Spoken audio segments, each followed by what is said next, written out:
ನಮಸ್ಕಾರ ವೀಕ್ಷಕರೇ. ಖಗ್ರಾಸ ಚಂದ್ರಗ್ರಹಣ, full Moon Eclipse.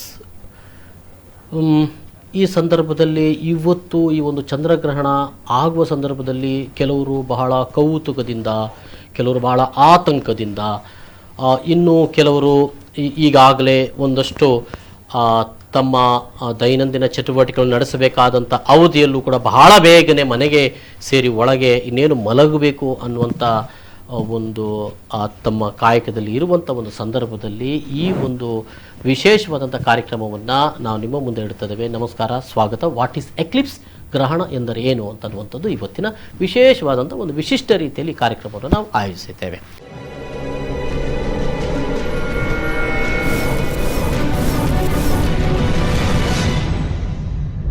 S, ಗೊತ್ತಿದೆ ಎಕ್ಲಿಪ್ಸ್ ಅಥವಾ ಗ್ರಹಣಗಳು, ಚಂದ್ರಗ್ರಹಣ, ಸೂರ್ಯಗ್ರಹಣ ನಡೀತದೆ, ಹೇಗೆ ನಡೀತದೆ, ಮತ್ತೆ ಮತ್ತೆ ಇದನ್ನು ಪಾಠ ಮಾಡಬೇಕಾಗಿದೆಯಾ? ಎಸ್, ಸಣ್ಣ ಸಣ್ಣ ಮಕ್ಕಳು ಇರುವಾಗಲೇ ಸ್ಕೂಲ್ನಲ್ಲಿ, ಶಾಲೆಯಲ್ಲಿ ನಾವು ಇದ್ರ ಬಗ್ಗೆ ಪಾಠ ಕೇಳಿದ್ದೇವೆ. ಇವತ್ತು ಮತ್ತೆ ಮತ್ತೆ ಪಾಠ ಬೇಕಂತ ಅನಿವಾರ್ಯವಾದಂಥ ಒಂದು ಪರಿಸ್ಥಿತಿಯಲ್ಲಿ ಇದ್ದೇವೆ ಅಂತ ಅನ್ನುವಂಥದ್ದು. ಅಂದರೆ ಪಾಠ ಕಲಿತರೂ ಕೂಡ ಮತ್ತೆ ಮತ್ತೆ ಮತ್ತೆ ಮತ್ತೆ ಈ ಬಗೆಗೆ ತಿಳುವಳಿಕೆ ಇಲ್ಲದಂಥ ಒಂದು ಅಜ್ಞಾನವನ್ನು ಅಥವಾ ಕೆಲವೊಂದು ತಿಳುವಳಿಕೆ ಕೊರತೆಯಿಂದ ನಾವು ಒಂದಷ್ಟು ಆತಂಕಕ್ಕೊಳಗಾಗ್ತಾ ಇದ್ದೇವೆ ಅಂತ ಅನ್ನುವಂಥದ್ದು. ಹಾಗಾಗಿ ಈ ಒಂದು ವಿಶೇಷವಾದಂಥ ಕಾರ್ಯಕ್ರಮ. ಗ್ರಹಣ ಅಂದ ಕೂಡಲೇ ಸಮುದ್ರಗಳು ಎದ್ದೇಳ್ತವಂತೆ, ಪ್ರಳಯ ಆಗ್ತದಂತೆ, ಅದಾಗ್ತದಂತೆ, ಇದಾಗ್ತದಂತೆ ಅನ್ನುವಂಥ ಬಹಳ ಹೆದರಿಕೆ ಹುಟ್ಟಿಸುವಂಥ ಒಂದು ವಾತಾವರಣದಲ್ಲಿ ಇಲ್ಲ, ಹಾಗಲ್ಲ ಅಂತ ಹೇಳುವಂಥ ಪ್ರಯತ್ನಗಳು ಆಗಬೇಕನ್ನೋಕ್ಕಾಗಿ ಇವತ್ತು ಈ ಕಾರ್ಯಕ್ರಮವನ್ನು ವಿಫೋರ್ ನ್ಯೂಸ್ ಆಯೋಜನೆ ಮಾಡಿಕೊಂಡಿರುವಂಥದ್ದು. ಹಾಗೆ ತಿಳಿದುಕೊಳ್ಳೋಣ, ಗ್ರಹಣ ಅಂದರೆ ಏನು, ಚಂದ್ರಗ್ರಹಣ ಅಂದರೆ ಏನು, ಸೂರ್ಯ ಚಂದ್ರಗ್ರಹಣ ಅಂದರೆ ಏನು, ಇವತ್ತು ನಡೀತಾ ಇರುವಂಥ ಒಂದು ಗ್ರಹಣ ಏನಿದೆ ಇದರ ವಿಶೇಷತೆ ಏನು ಅಂತ ತಿಳ್ಕೊಳ್ಳಿಕ್ಕಾಗಿ ಈ ಒಂದು ತರಗತಿ ಅಂತ ಇಟ್ಕೊಳ್ಬೋದು. ಎಸ್, ನಿಮ್ಮ ಜೊತೆಗೆ ಈ ಒಂದು ಗ್ರಹಣದ ಬಗೆಗಿನ ಒಂದು ಪಾಠವನ್ನು ನಾವು ಮಾಡ್ತಾ ಹೋಗ್ತೇವೆ. ನಾನಲ್ಲ, ಯಾರಿದ್ದಾರೆ ಅಂತ ನಾನು ಹೇಳ್ತೇನೆ. ಅದಕ್ಕಿಂತ ಜೊತೆಯಲ್ಲಿ ನಮ್ಮ ಜೊತೆಗೆ ಭಾಳ ಸಣ್ಣ ಪುಟ್ಟದಿಂದ ಹಿಡಿದು ದೊಡ್ಡ ಪುಟ್ಟಗಳು ಕೂಡ ಇದ್ದಾರೆ. ಸೊ ಕಾಲೇಜ್ ವಿದ್ಯಾರ್ಥಿನಿಯರು ಇದ್ದಾರೆ, ಆಮೇಲೆ ಪ್ರೈಮರಿ ಸ್ಕೂಲ್ ಸ್ಟೂಡೆಂಟ್ಸ್ ಇದ್ದಾರೆ. ನೋಡಿ, ಅವನು ಈಗಾಗಲೇ ಅವನು ತಯಾರಾಗಿದ್ದಾನೆ ಒಂದಷ್ಟು ಪ್ರಶ್ನೆ ಕೇಳಲಿಕ್ಕೆ, ಗ್ರಹಣ ಅಂದರೆ ಏನು ಅಂತ ಹೇಳಿ. ಓಕೆ, ಇಂಟ್ರೊಡ್ಯೂಸ್ ಮಾಡೋಣ. ನಿಮ್ಮ ಹೆಸರುಗಳನ್ನು ಹೇಳಬೇಕು, ಯಾವ ಕ್ಲಾಸ್ ಮತ್ತು ಯಾವ ಸ್ಕೂಲಲ್ಲಿ ಕಾಲೇಜಲ್ಲಿ ನೀವು ಕಲಿತಾ ಇದ್ದೀರಿ ಅಂತ ಹೇಳಬೇಕು. ನಿನ್ನ ಹೆಸರು ಹೇಳು. ನನ್ನ ಹೆಸರು ನೈತಿಕ್, ನಾನು 3ನೇ ಕ್ಲಾಸು, ನಾನು ಶಾರದಾ ವಿದ್ಯಾಲಯದಲ್ಲಿ ಕಲಿತಾ ಇದ್ದೀರಿ. ನನ್ನ ಹೆಸರು ಗಗನ್ ಜಿ ಪ್ರಭು, ನಾನು 8ನೇ ತರಗತಿಯಲ್ಲಿ ಶಾರದಾ ವಿದ್ಯಾಲಯದಲ್ಲಿ ಕಲಿತಾ ಇದ್ದೇನೆ. Very good. ನನ್ನ ಹೆಸರು ಗ್ರೈ ಜಿ ಪ್ರಭು, ನಾನು 4ನೇ ತರಗತಿ ಶಾರದಾ ವಿದ್ಯಾಲಯ ಶಾಲೆ.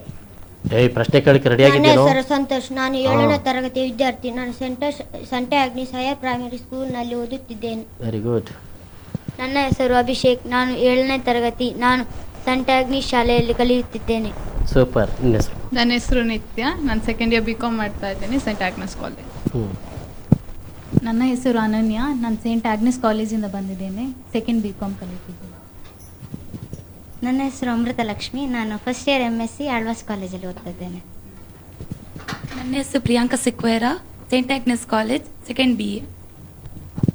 I'm Jennifer D'Souza, I'm studying BA at St. Agnes College. Hi, my name is Sushma Shetty, I'm in second BA and I study in St. Agnes. Yes, all are welcome. ಎಲ್ರಿಗೂ ಸ್ವಾಗತ ಕಾರ್ಯಕ್ರಮಕ್ಕೆ. S, ಈಗ ಇವರು ಈಗಾಗಲೇ science ಸ್ಟೂಡೆಂಟ್ಸ್ಗಳು ಆಗಿದ್ದಾರೆ ಅಥವಾ ಸೈನ್ಸನ್ನು ತಿಳ್ಕೊಂಡಿರೋ ಕೂಡ ಆಗಿರ್ಬೋದು. ಇವರಲ್ಲೂ ಕೂಡ ಒಂದಷ್ಟು ಪ್ರಶ್ನೆ ಇದೆ. ಆ ಪ್ರಶ್ನೆಗಳು ನಿಮ್ಮದೂ ಕೂಡ ಆಗಿರ್ಬೋದು. ಹಾಗಿದ್ರೆ ಆ ಪ್ರಶ್ನೆಗೆ ಉತ್ತರವನ್ನು ಕೊಡುವವರು ಯಾರು ಅಂತನ್ನೋದು. ನಮ್ಮ ಮಂಗಳೂರಿನಲ್ಲಿ ಸೈಂಟ್ ಆಗ್ನಿಸ್ ಸ್ಕೂಲ್ನಲ್ಲಿ ವಿಜ್ಞಾನದ ಪ್ರಾಧ್ಯಾಪಕರಾಗಿದ್ದಂಥ ಜಯಂತ್ ಅವರು ಇವತ್ತು ನಮ್ಮ ಜೊತೆಗಿದ್ದಾರೆ. ಅವರು ಇವತ್ತು ಗ್ರಹಣದ ಬಗೆಗೆ ಅಥವಾ ಇವತ್ತಿನ ನಡೀತಾ ಇರುವಂಥ ಚಂದ್ರಗ್ರಹಣದ ಬಗೆಗೆ ಒಂದಷ್ಟು ವಿವರಗಳನ್ನು ಕೊಡ್ತಾ ಇದ್ದಾರೆ. ಜೊತೆಗೆ ನಮ್ಮ ಮಕ್ಕಳು ಒಂದಷ್ಟು ಪ್ರಶ್ನೆಗಳನ್ನು ಕೇಳ್ತಾರೆ, ಆ ಪ್ರಶ್ನೆಗಳು ಕೂಡ ಉತ್ತರ ಕೊಡ್ತಾರೆ. ಜಯಂತ್ ಅವರು ನಿವೃತ್ತ ಪ್ರಾಧ್ಯಾಪಕರು, ಅವರು ಏನು ಸ್ಕೂಲಲ್ಲಿ ಅವರು ಪಾಠ ಮಾಡ್ತಾರೋ ಅಲ್ಲಿಗೆ ಮಾತ್ರ. ಆದರೆ ಅವರ ಸೈನ್ಸ್ ಆ್ಯಕ್ಟಿವಿಟೀಸ್ ಏನಿದೆ ಆದರೆ ಆ ಆ್ಯಕ್ಟಿವಿಟೀಸ್ನಲ್ಲಿ ಇವತ್ತಿಗೂ ಕೂಡ ಪಾಲ್ಗೊಳ್ತಾ ಇದ್ದಾರೆ. ಹಾಗಾಗಿ ಅವರು ವಿಶ್ರಾಂತರಲ್ಲ, ಅವರು ಸಕ್ರಿಯವಾದಂಥ ಒಬ್ಬ ಸೈನ್ಸ್ ಆ್ಯಕ್ಟಿವಿಸ್ಟ್ ಅಂತ ನಾನು ಹೇಳ್ತಾ ಇದ್ದೇನೆ. ಸರ್, ಕಾರ್ಯಕ್ರಮಕ್ಕೆ ಸ್ವಾಗತ ಜಯಂತ್ ಸರ್ಗೆ. ಸೊ ಇನ್ನು ಮುಂದೆ ತಾವು ಈ ಒಂದು ಗ್ರಹಣದ ಬಗ್ಗೆ ನಮಗೆಲ್ಲ ಹೇಳ್ಕೊಡ್ಬೇಕಂತ ರಿಕ್ವೆಸ್ಟ್ ಮಾಡ್ತಾ ಇದ್ದೀನಿ ಸರ್. ನಮಸ್ಕಾರ, ಎಲ್ರಿಗೂ ನಮಸ್ಕಾರ. ಹೇಗಿದ್ದೀರಾ? ಎಲ್ಲರೂ ಚೆನ್ನಾಗಿದ್ದೀರಿ ಅಲ್ವಾ? ಚೆನ್ನಾಗಿದ್ದು ರಾತ್ರಿ ಆದಮೇಲೆ ಕಡಿಮೆ ಆಗ್ತಾ ಗೊತ್ತಿಲ್ಲ, ಹಾಗಾಗಬಾರದು ಅಲ್ವಾ? ಯಾಕಂದರೆ ಸದಾ ನಡೆಯುವಂಥ ಪ್ರಕ್ರಿಯೆಗಳು ಪ್ರಕೃತಿಯಲ್ಲಿ, ವಿಶ್ವದಲ್ಲಿ ನಡೀತಾ ಇರ್ತವೆ. ಅದನ್ನು ತಿಳ್ಕೊಳ್ಳುವುದು, ನೋಡಿಬಿಟ್ಟು ತಿಳ್ಕೊಳ್ಳುವುದು ನಮ್ಮ ಕರ್ತವ್ಯ ನಿಜವಾಗಿ. ಯಾಕಂದರೆ ನೋಡದೇ ನಾವು ಭ್ರಮಿಸುವುದಕ್ಕಿಂತ ನೋಡಿ ತಿಳ್ಕೊಳ್ಳೋದು ಒಳ್ಳೆಯದು. ಅದಕ್ಕೋಸ್ಕರ ನಾವೆಲ್ಲ ಸೇರಿದ್ದೇವೆ, ನೀವು ಕೂಡ ನೋಡ್ತಾ ಇದ್ದೀರಾ. ಈಗ ಮುಖ್ಯವಾಗಿ ಕೆಲವು ವಿಷಯಗಳನ್ನು ಹೇಳ್ತೇನೆ. ಈಗ ಎಂದಿನಂತೆ ಈ ವರ್ಷದಲ್ಲಿ ಒಟ್ಟು 5 ಗ್ರಹಣಗಳು ಕಾಣ್ತವೆ, ಕಂಡಿದೆ ಮತ್ತು ಕಾಣಲಿಕ್ಕಿದೆ ಇನ್ನೊಂದು, ಇವತ್ತು ರಾತ್ರಿದು ಅಲ್ಲದೆ. ಇದರಲ್ಲಿ ಇವತ್ತು ಕಾಣುವಂಥದ್ದು ಪೂರ್ಣ ಚಂದ್ರಗ್ರಹಣ. ಅಂದರೆ ಗ್ರಹಣ ಅಂದರೆ ಪದದ ಅರ್ಥ ಗ್ರಹಿಸುವುದು ಅಂತ. ಅದು ತಪ್ಪಾಗಿ ಗ್ರಹಣ ಅಂತ ನಾವು ತಗೊಳ್ತೇವೆ, ಯಾಕಂದರೆ ಆ ಚಂದ್ರನ ಹಿಡಿಯೋರಿದ್ದರೆ ಅದು ಹಿಡಿದಿದೆ ಅಂತ ಭಾವಿಸುವುದು. ಆ್ಯಕ್ಚುಲಿ ಚಂದ್ರಗ್ರಹಣ ಅಂತ ಅಲ್ಲ. ಇರಲಿ, ಇಲ್ಲಿ ನಮ್ಮ ಗ್ರಹಿಕೆ ಚೆನ್ನಾಗಿದ್ದರೆ ಆ ಗ್ರಹಣವನ್ನು ಅರ್ಥ ಮಾಡಿಕೊಳ್ಳಿಕ್ಕೆ ಸಾಧ್ಯ ಆಗ್ತದೆ. ನೋಡಿ, ಇವತ್ತು ಬಹುಶಃ ಇದರಲ್ಲಿ ನಿಮಗೆ ಎಲ್ರಿಗೂ ಗೊತ್ತಿರುವಂಥ ವಿಷಯ, ಈ ಪ್ರಕ್ರಿಯೆ, ಚಂದ್ರಗ್ರಹಣದ ಪ್ರಕ್ರಿಯೆ ಸುಮಾರು ಒಂದು ಸಹಜವಾದ ಪ್ರಕ್ರಿಯೆ, ಸುಮಾರು 10 ಗಂಟೆಯಿಂದ ಬೆಳಿಗ್ಗೆ 4 ಗಂಟೆವರೆಗೂ ನಡೀತದೆ. ಅದರ ಮಧ್ಯೆ ಚಂದ್ರ ನಮ್ಮ ಕಣ್ಣಿಗೆ ಮರೆಯಾಗುವುದು ಅಥವಾ ಕಾಣದಿರು ಅಥವಾ ಕೆಂಪಾಗಿ ಕಾಣುವುದು ಈ ಸಾಮಾನ್ಯ ಮಧ್ಯರಾತ್ರಿ 1 ಗಂಟೆಯಿಂದ 2 ಗಂಟೆ 43 ನಿಮಿಷದವರೆಗೆ. ಅಂದರೆ ಈ ಪ್ರೋಸೆಸ್ ಅರ್ಥ ಆಯ್ತಲ್ಲ, ಸುಮಾರು 11 ಗಂಟೆಗೆ ಸ್ವಲ್ಪ ಡಲ್ ಆಗ್ತಾ ಬರ್ತದೆ, ಬಟ್ ಪೂರ್ಣವಾಗಿ ಅದು ಕೆಂಪಾಗಿ ಕಾಣುತ್ತೆ ಅಂತ ಹೇಳ್ತೇವೆ ನಾವು. ಅದೇನೇ ಇರಲಿ, ಸೂರ್ಯನ ಬೆಳಕಿಂದ ಮರೆಯಾಗುವುದು 1 ಗಂಟೆಯಿಂದ 2 ಗಂಟೆ 43 ನಿಮಿಷದವರೆಗೆ. ಅಂದರೆ ಒಟ್ಟು ಎಷ್ಟು ಸಮಯ? ಅದೇ ಪೂರ್ಣ ಮರೆಯಾಗುವುದು 1 ಗಂಟೆ 43 ನಿಮಿಷ. 1 ಗಂಟೆ 43 ಒಟ್ಟಾಗಿ ಕೂಡಿಸಿದರೆ 103 ನಿಮಿಷ ಅಂತ. ಒಂದು ಲೆಕ್ಕಾಚಾರ ಪ್ರಕಾರ ಅತೀ ಉದ್ದದ ಒಂದು ಚಂದ್ರಗ್ರಹಣ ಅಂತ ಹೇಳಿದರೆ ಸುಮಾರು 107 ನಿಮಿಷ. ಅಂದರೆ ಅದಕ್ಕೆ ಬೇರೆ ಬೇರೆ ಕಾರಣಗಳಿವೆ, ಅದು ನಿಮ್ಮಲ್ಲಿ ತಿಳ್ಕೊಳ್ಬೇಕು ಅಂತ ಇದ್ದರೆ ನೀವು ಅದನ್ನು ಕೇಳಬಹುದು, ಅದನ್ನು ಉತ್ತರಿಸ್ಬೋದು. ಕಳೆದ ಬಾರಿ ಮೊನ್ನೆ ಜನವರಿಯಲ್ಲಿ ಒಂದು ಖಗ್ರಾಸ್ ಅಂದರೆ ಪೂರ್ಣ ಚಂದ್ರಗ್ರಹಣ ಆಯಿತು. ಅದರ ಅವಧಿ ಸುಮಾರು 106 ನಿಮಿಷ. ಇದು ಈ ಶತಮಾನದಲ್ಲಿ ಅಂತ ಹೇಳುವಾಗ ಇದು ಅತಿ ದೊಡ್ಡದು ಅಂತ ಲೆಕ್ಕ. 106 ನಿಮಿಷ 107ಕ್ಕೆ ಹತ್ತಿರ ಇದೆ. ಇರಲಿ, ಅಂತೂ ಈ ಪ್ರಕ್ರಿಯೆಯನ್ನು ನೋಡಿ, ಈಗ ನಾನು ಹೇಳ್ತಾ ಇದ್ದಾಗೆ ಇವೆಲ್ಲವನ್ನು ನಾವು ನೋಡಿ ವಿಷಯವನ್ನು ತಿಳ್ಕೊಂಡದ್ದು. ಪುಸ್ತಕದಲ್ಲಿ ಓದ್ತೇವೆ, ಇಂಟರ್ನೆಟ್ಟಲ್ಲಿ ಓದ್ಬೋದು, ಎಲ್ಲ ಓದಿದ್ರು ಅದು ನೋಡಿದಾಗಲೇ ಸ್ಪಷ್ಟ ಆಗುವಂಥದ್ದು. ಅದಕ್ಕೆ ನಾವು ವೈಜ್ಞಾನಿಕ ಚಟುವಟಿಕೆ ಅಂತ ಹೇಳ್ತೀವಿ, ಅನುಭವದಿಂದ ಪಡ್ಕೊಳ್ಳುವಂಥ ಜ್ಞಾನ. ಎಲ್ಲರೂ ಕೂಡ ಈ ಥರ ಮಾಡಿದರೆ ಬಹುಶಃ ನಮ್ಮಲ್ಲಿ ಗೊಂದಲಗಳು ಇರಲಿಕ್ಕಿಲ್ಲ. ಅದು ನಮ್ಮ ಉದ್ದೇಶ ಕೂಡ. ಆ ರೀತಿ ಮುಂದುವರಿಯೋಣ, ಆಗ್ಬೋದಲ್ವಾ? ಎಸ್ ಸರಿ, ಎಸ್ ಸರ್. ಓಕೆ. ಈಗ ನಾನು ಮಾತಾಡೋದಕ್ಕೆ ನಿಮ್ಮ ಪ್ರಶ್ನೆಗಳಿದ್ರೆ ಕೇಳಿ, ನಿಮ್ಗೇನು ತಿಳ್ಕೊಳ್ಬೇಕಂತ ಇದೆ ಅದನ್ನು ಕೇಳಿ. ನಾನು ನೇರ ಉತ್ತರ ಅಥವಾ ಅದನ್ನು ಕೇಳಿಬಿಟ್ಟು ಮತ್ತೆ ಉತ್ತರಕ್ಕೆ ಬರ್ತೇನೆ. ಕೆಲವು ಪ್ರಾತ್ಯಕ್ಷಿಕೆಗಳನ್ನು ಕೂಡ ನಾನು ಮಾಡ್ತೇನೆ. ಈಗ ನಿಮ್ಮ ಮುಂದೆ ಇಲ್ಲೊಂದು ಮಾಡೆಲ್ ಇದೆ, ಹಾಗೆಯೇ ಮತ್ತೆ ನಾವು ಸೌರವ್ಯೂಹದ ಮಾಡೆಲ್ ಕೂಡ ತೋರಿಸ್ಲಿಕ್ಕಿದ್ದೇವೆ. ಒಟ್ಟಾರೆಯಾಗಿ ಸೌರವ್ಯೂಹ ಅಂದರೆ ಎಲ್ಲ ಗ್ರಹಗಳು. ಯಾಕಂದರೆ ಇವತ್ತು ರಾತ್ರಿ ವಿಶೇಷ ಏನಂದರೆ, ಒಂದನೇದಾಗಿ ಚಂದ್ರಗ್ರಹಣ ಕಾಣ್ತಾ ನಿಜ, ಅದರ ಜೊತೆಯಲ್ಲಿ ಅದರ ಹತ್ತಿರದಲ್ಲೇ ಮಂಗಳ ಗ್ರಹ ಕಾಣ್ತದೆ, ಅದಕ್ಕಿಂತ ಮೊದಲೇ ಶನಿ ಗ್ರಹ ಕಾಣ್ತದೆ. ಇವನ್ನು ಕೂಡ ನಾವು ವೀಕ್ಷಿಸ್ಬೋದು. ಅಂದರೆ ಇವೆಲ್ಲವೂ ಕೂಡ ಚಂದ್ರಗ್ರಹಣ ಆಗೋದಕ್ಕಿಂತ ಮೊದಲೇ ಅಲ್ಲ, ಚಂದ್ರಗ್ರಹಣ ಆಗೋದಕ್ಕೆ ಮೊದಲು, ಹೌದು ಮೊದಲೇ. ಮತ್ತೆ ಮಂಗಳ ಅದರ ಪಕ್ಕದಲ್ಲಿ ಇರ್ತದೆ, ಗ್ರಹಣ ಆಗುವಾಗಲೂ ಪಕ್ಕದಲ್ಲಿ ಇರ್ತದೆ, ಕಾಣ್ತದೆ ನಮಗೆ. ಹಾಗೆ ಅದು ಅಂದರೆ ಸಾಮಾನ್ಯ ಪೂರ್ವದಿಂದ ಪಶ್ಚಿಮಕ್ಕೆ ಹೋಗ್ತದೆ ಅಂತ ಹೇಳ್ತೇವಲ್ಲ, ಈ ಪ್ರಕ್ರಿಯೆ ನಡೀತಾ ಇರ್ತದೆ. ಚಂದ್ರ ಕೂಡ ಹಾಗೆ ಹೋಗ್ತಾ ಇರ್ತದೆ, ಉಳಿದ ಗ್ರಹಗಳು ತಿರುಗ್ತಾರೆ. ಇದಕ್ಕೇನಾದ್ರೂ ಲಿಂಕ್ ಇದೆ ಸರ್? ಇವತ್ತು ಮಂಗಳ ಗ್ರಹ ಕೂಡ ಎಷ್ಟು ದೊಡ್ಡದಾಗಿ ಕಾಣ್ತಾನೆ, ಗ್ರಹಣಕ್ಕೂ ಅದಕ್ಕೂ ಏನು? ಆ್ಯಕ್ಚುಲಿ ಹಾಗೆ ನೋಡಿದರೆ ಮಂಗಳ ಗ್ರಹ ಸ್ವಲ್ಪ ದೊಡ್ಡದಾಗಿ ಕಾಣೋದು ನಾವು 31 ತಾರೀಕಿಗೆ. ಇವತ್ತು ನಮ್ಮ ಪಥದಲ್ಲಿ ಅಂದರೆ ಹತ್ತಿರದ ಪೊಸಿಷನ್ ಉಂಟಷ್ಟೇ ಹೊರತು ಅದು ದೊಡ್ಡದಾಗಿ ಕಾಣುವುದು ನಾಳೆ 31. ಯಾಕಂದರೆ ನಮ್ಮ ಭೂಮಿ ಕೂಡ ತಿರುಗ್ತಲ್ಲ, ತಿರುಗುವಾಗ ಮಂಗಳ ಮತ್ತು ಭೂಮಿಯ ಅಂತರ ಸ್ವಲ್ಪ ಕಡಿಮೆ ಆಗ್ತದೆ, ಹಾಗೆ ಸ್ವಲ್ಪ ದೊಡ್ಡದು ಕಾಣುತ್ತೆ. ಬಟ್ ಈ ಚಂದ್ರಗ್ರಹಣಕ್ಕೂ ಆ ಮಂಗಳ ಅಲ್ಲಿ ಬರುವುದಕ್ಕೂ ಶನಿ ಬರುವುದಕ್ಕೂ ಅಥವಾ ಗುರು ಕಾಣಿಸುವುದಕ್ಕೂ ಸಂಬಂಧ ಇಲ್ಲ. ಎಸ್, ಅದು ಪ್ರಾಕೃತಿಕವಾಗಿ ನಡೆಯುವಂಥ ಒಂದು ಪ್ರಕ್ರಿಯೆ. ನಮ್ಮ ಮುಖ್ಯ ಕರ್ತವ್ಯ ಏನು? ಇದನ್ನು ನಾವು ಭೂಮಿಯಲ್ಲಿದ್ದುಕೊಂಡು ಜೀವಿಗಳಾಗಿದ್ದುಕೊಂಡು ನೋಡುವುದು, ಅರ್ಥ ಮಾಡಿಕೊಳ್ಳುವುದು, ಹಿರಿಯರು ಹಿಂದಿನವರು ಹೇಳಿದ್ದನ್ನು ಕೇಳಿಕೊಂಡು ಅದನ್ನು ವಿಶ್ಲೇಷಣೆ ಮಾಡೋದಕ್ಕೆ ನಾವು ಪ್ರಯತ್ನ ಮಾಡಬೇಕು. ಆಗ ನಮಗೆ ಸ್ಪಷ್ಟ ಆಗುತ್ತೆ. ಸರಿ, ನಾನು ನಿಮ್ಮ ಕಡೆಗೆ ಬರ್ತಾ ಇದ್ದೇನೆ. ನಿಮ್ಮ ವಿಚಾರಗಳು ಏನು ಕೇಳಿ, ನೇರವಾಗಿ ಕೇಳಿ. ಆಮೇಲೆ ಮತ್ತೆ ರಿಲೇಟೆಡ್ ಆಗಿ ನಮ್ಮ ಮಾಡೆಲ್ಗೆಲ್ಲ ಸಂಬಂಧಪಟ್ಟ ಪ್ರಶ್ನೆಗಳು ಕೇಳಬಹುದು.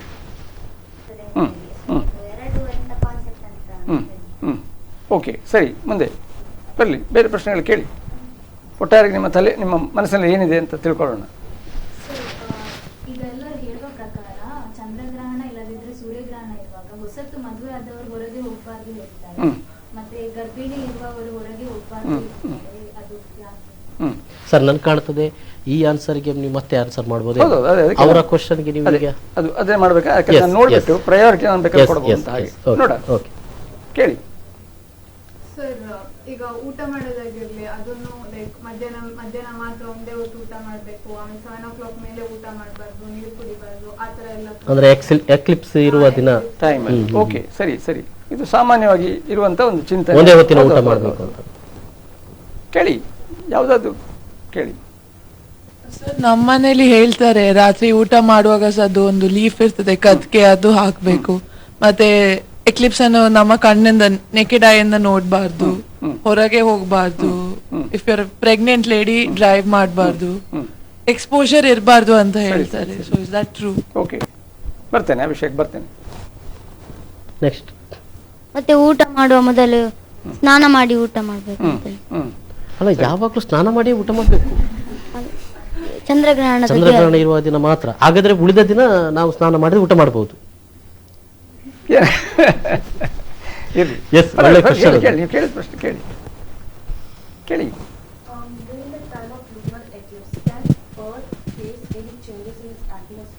ಓಕೆ, ಸರಿ. ನೀವು ಕೇಳಿದ ಪ್ರಶ್ನೆಗಳನ್ನು ನೆನ್ಪಿಟ್ಕೊಳ್ಳಿ, ನಾನು ಒಂದೊಂದಾಗಿ ಹೇಳ್ತಾ ಹೋಗ್ತೇನೆ.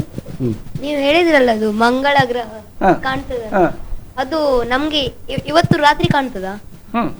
ಅದು ಸೇಮ್ ಸೈಜ್ ದೊಡ್ಡ. ಈಗ ನಾನು ನಿನ್ನ ಪ್ರಶ್ನೆ ಉತ್ತರ ಆಮೇಲೆ ಕೊಡ್ತೇನೆ. ಆಮೇಲೆ ಹೇಳಿದರೆ ಸೌರವ್ಯೂಹದ ಒಂದು ಮಾಡೆಲ್ ನಾನು ಇಲ್ಲಿ ಪ್ರದರ್ಶನ ಮಾಡ್ತೇನೆ. ಆ ಟೈಮಲ್ಲಿ ಮತ್ತೆ ಕೇಳಬೇಕು, ಯಾಕಂದರೆ ಅಲ್ಲಿ ನಿಮ್ಗೆ ಕಾಣುವ ರೀತಿ ಹೇಗೆ ಅಂತಲೂ ಹೇಳ್ತೇನೆ. ಯಾಕಂದರೆ ಎಲ್ಲರೂ ಕೂಡ, ಭೂಮಿಯಲ್ಲಿರೋರು ಎಲ್ಲರೂ ಕೂಡ, ಅಥವಾ ಅಟ್ಲೀಸ್ಟ್ ಮಂಗಳೂರಿನಲ್ಲಿರೋರು ಎಲ್ಲರೂ ಕೂಡ ಅದನ್ನು ವೀಕ್ಷಣೆ ಮಾಡ್ಬೋದು ಅವರಾಗಿ. ನಮ್ಮ ಸಹಾಯ ಬೇಕಂತ ಇಲ್ಲ. ಸರಿ, ಕ್ವಶನ್ ಇದೆ, ಸರ್ ಇನ್ನೊಂದು ಕ್ವೆಶನ್ ಇದೆ. ಇವತ್ತು ಲೂನಾರ್ ಎಕ್ಲಿಪ್ಸ್ ಅಲ್ಲಿ ರಾಹು ಮತ್ತೆ ಕೇತು ಒಂದೇ ಡೈರೆಕ್ಷನ್ ಆಪೋಸಿಟ್ ಅಲ್ಲಿ ಇರ್ತಾರೆ. ಅದಕ್ಕೆ ಆಸ್ಟ್ರಾಲಜಿ ಪ್ರಕಾರ ಹೇಳ್ತಾರೆ ಅದು ಒಳ್ಳೆ ಅಲ್ಲ, ಅದು ಸ್ಟಾರ್ಸ್ ಎಫೆಕ್ಟ್ ಮಾಡ್ತದೆ ನಮ್ದು ಭವಿಷ್ಯ ಬಗ್ಗೆ. ತುಂಬಾ ಇದು, ಸರಿ ಸರಿ, ಅದು ಮಿತ್ಸ್ ಎಲ್ಲ ಇದೆ. ಓಕೆ ಸರ್, ಅವನ ಪ್ರಶ್ನೆಗೆ ರೆಡಿ ಮಾಡ್ತಾರೆ. ಕ್ವಶನ್, ಎನಿ ಕ್ವಶನ್ ಉಂಟಾ ಇದು ಕೇಳಿ. ಅವನ ಕ್ವಶನ್ ಅವನಿಗೆ ಮಾತ್ರವಾ ಅಂತ ಕೇಳು. ಕೇಳಿದ್ರೆ ಕೇಳು, ಆಮೇಲೆ ಬೇಕಾ, ಆಮೇಲೆ ಸ್ಫೂರ್ತಿ ಬಂದರೆ ಆಮೇಲೆ ಕೇಳಬಹುದು. What is the difference between lunar Eclipse and solar Eclipse? Okay, right, ಹೇಳೋಣ. ನಿನಗೆ ಉಂಟಾ KG ಕ್ಲಾಸಿಗೆ? ಬೇಡ ಸರ್, ನಿಮ್ಮ ಆನ್ಸರನ್ನು ನಾನು ಬಯಸ್ತೇನೆ. ಅದರೊಂದು ಸಣ್ಣ ಬ್ರೇಕ್ ತಗೊಳ್ಬೇಕು. ಸೊ ಬ್ರೇಕ್ನ ನಂತರ ಬಹುಶಃ ಎಲ್ಲ ಪ್ರಶ್ನೆಗಳ ಮಹಾಪೂರ್ವೇ ಬಂದಿದೆ ನಿಮಗೆ. ಬಹುಶಃ ನಮ್ಮ ಪಬ್ಲಿಕ್, ನಮ್ಮ ವ್ಯೂವರ್ಸ್ ಇದ್ದಾರೆ, ಅವರ ಪ್ರಶ್ನೆಗಳು ಕೂಡ ಇದೇ ಆಗಿರ್ಬೋದು. ಬಹುಶಃ ಒಳ್ಳೊಳ್ಳೆ ಪ್ರಶ್ನೆಗಳನ್ನು ಅವರು ಕೇಳಿದ್ದಾರೆ. ಇವತ್ತು ಊಟದ ಸಂದರ್ಭಗಳು, ಮತ್ತೆ ಗರಿಕೆ ಆಗಬೇಕು, ಸ್ನಾನ ಮಾಡಿಯೇ ಊಟ ಮಾಡಬೇಕು ಅಂತ ಹೇಳುವಂಥ ಒಂದಷ್ಟು ಪ್ರಶ್ನೆಗಳು ಜನರಲ್ಲೂ ಕೂಡ ಇದೆ. ಎಲ್ಲ ಪ್ರಶ್ನೆಗಳು ಬ್ರೇಕನ್ನು ತಪ್ಪು ತಿಳ್ಕೊಳ್ಬಾರ್ದು. ನಾನು ಹೋಗಿ ತಯಾರು ಮಾಡ್ಕೊಂಡು ಬರ್ಬೇಕು, ಅದಕ್ಕೆ ಬ್ರೇಕ್ ಅಂತ ತಿಳ್ಕೊಳ್ಬಾರ್ದು. ಹೌದೌದು, ಖಂಡಿತ. ಎಸ್, ಮತ್ತೆ ಬರ್ತೇವೆ ವೀಕ್ಷಕರೇ. ಒಂದು ಸಣ್ಣ ವಿರಾಮ ತೆಗೆದುಕೊಂಡು ಮತ್ತೆ ಜಯಂತ್ ಸರ್ ಅವರು ಒಂದಷ್ಟು ಉತ್ತರಗಳನ್ನು ಕೊಡ್ತಾ ಇದ್ದಾರೆ.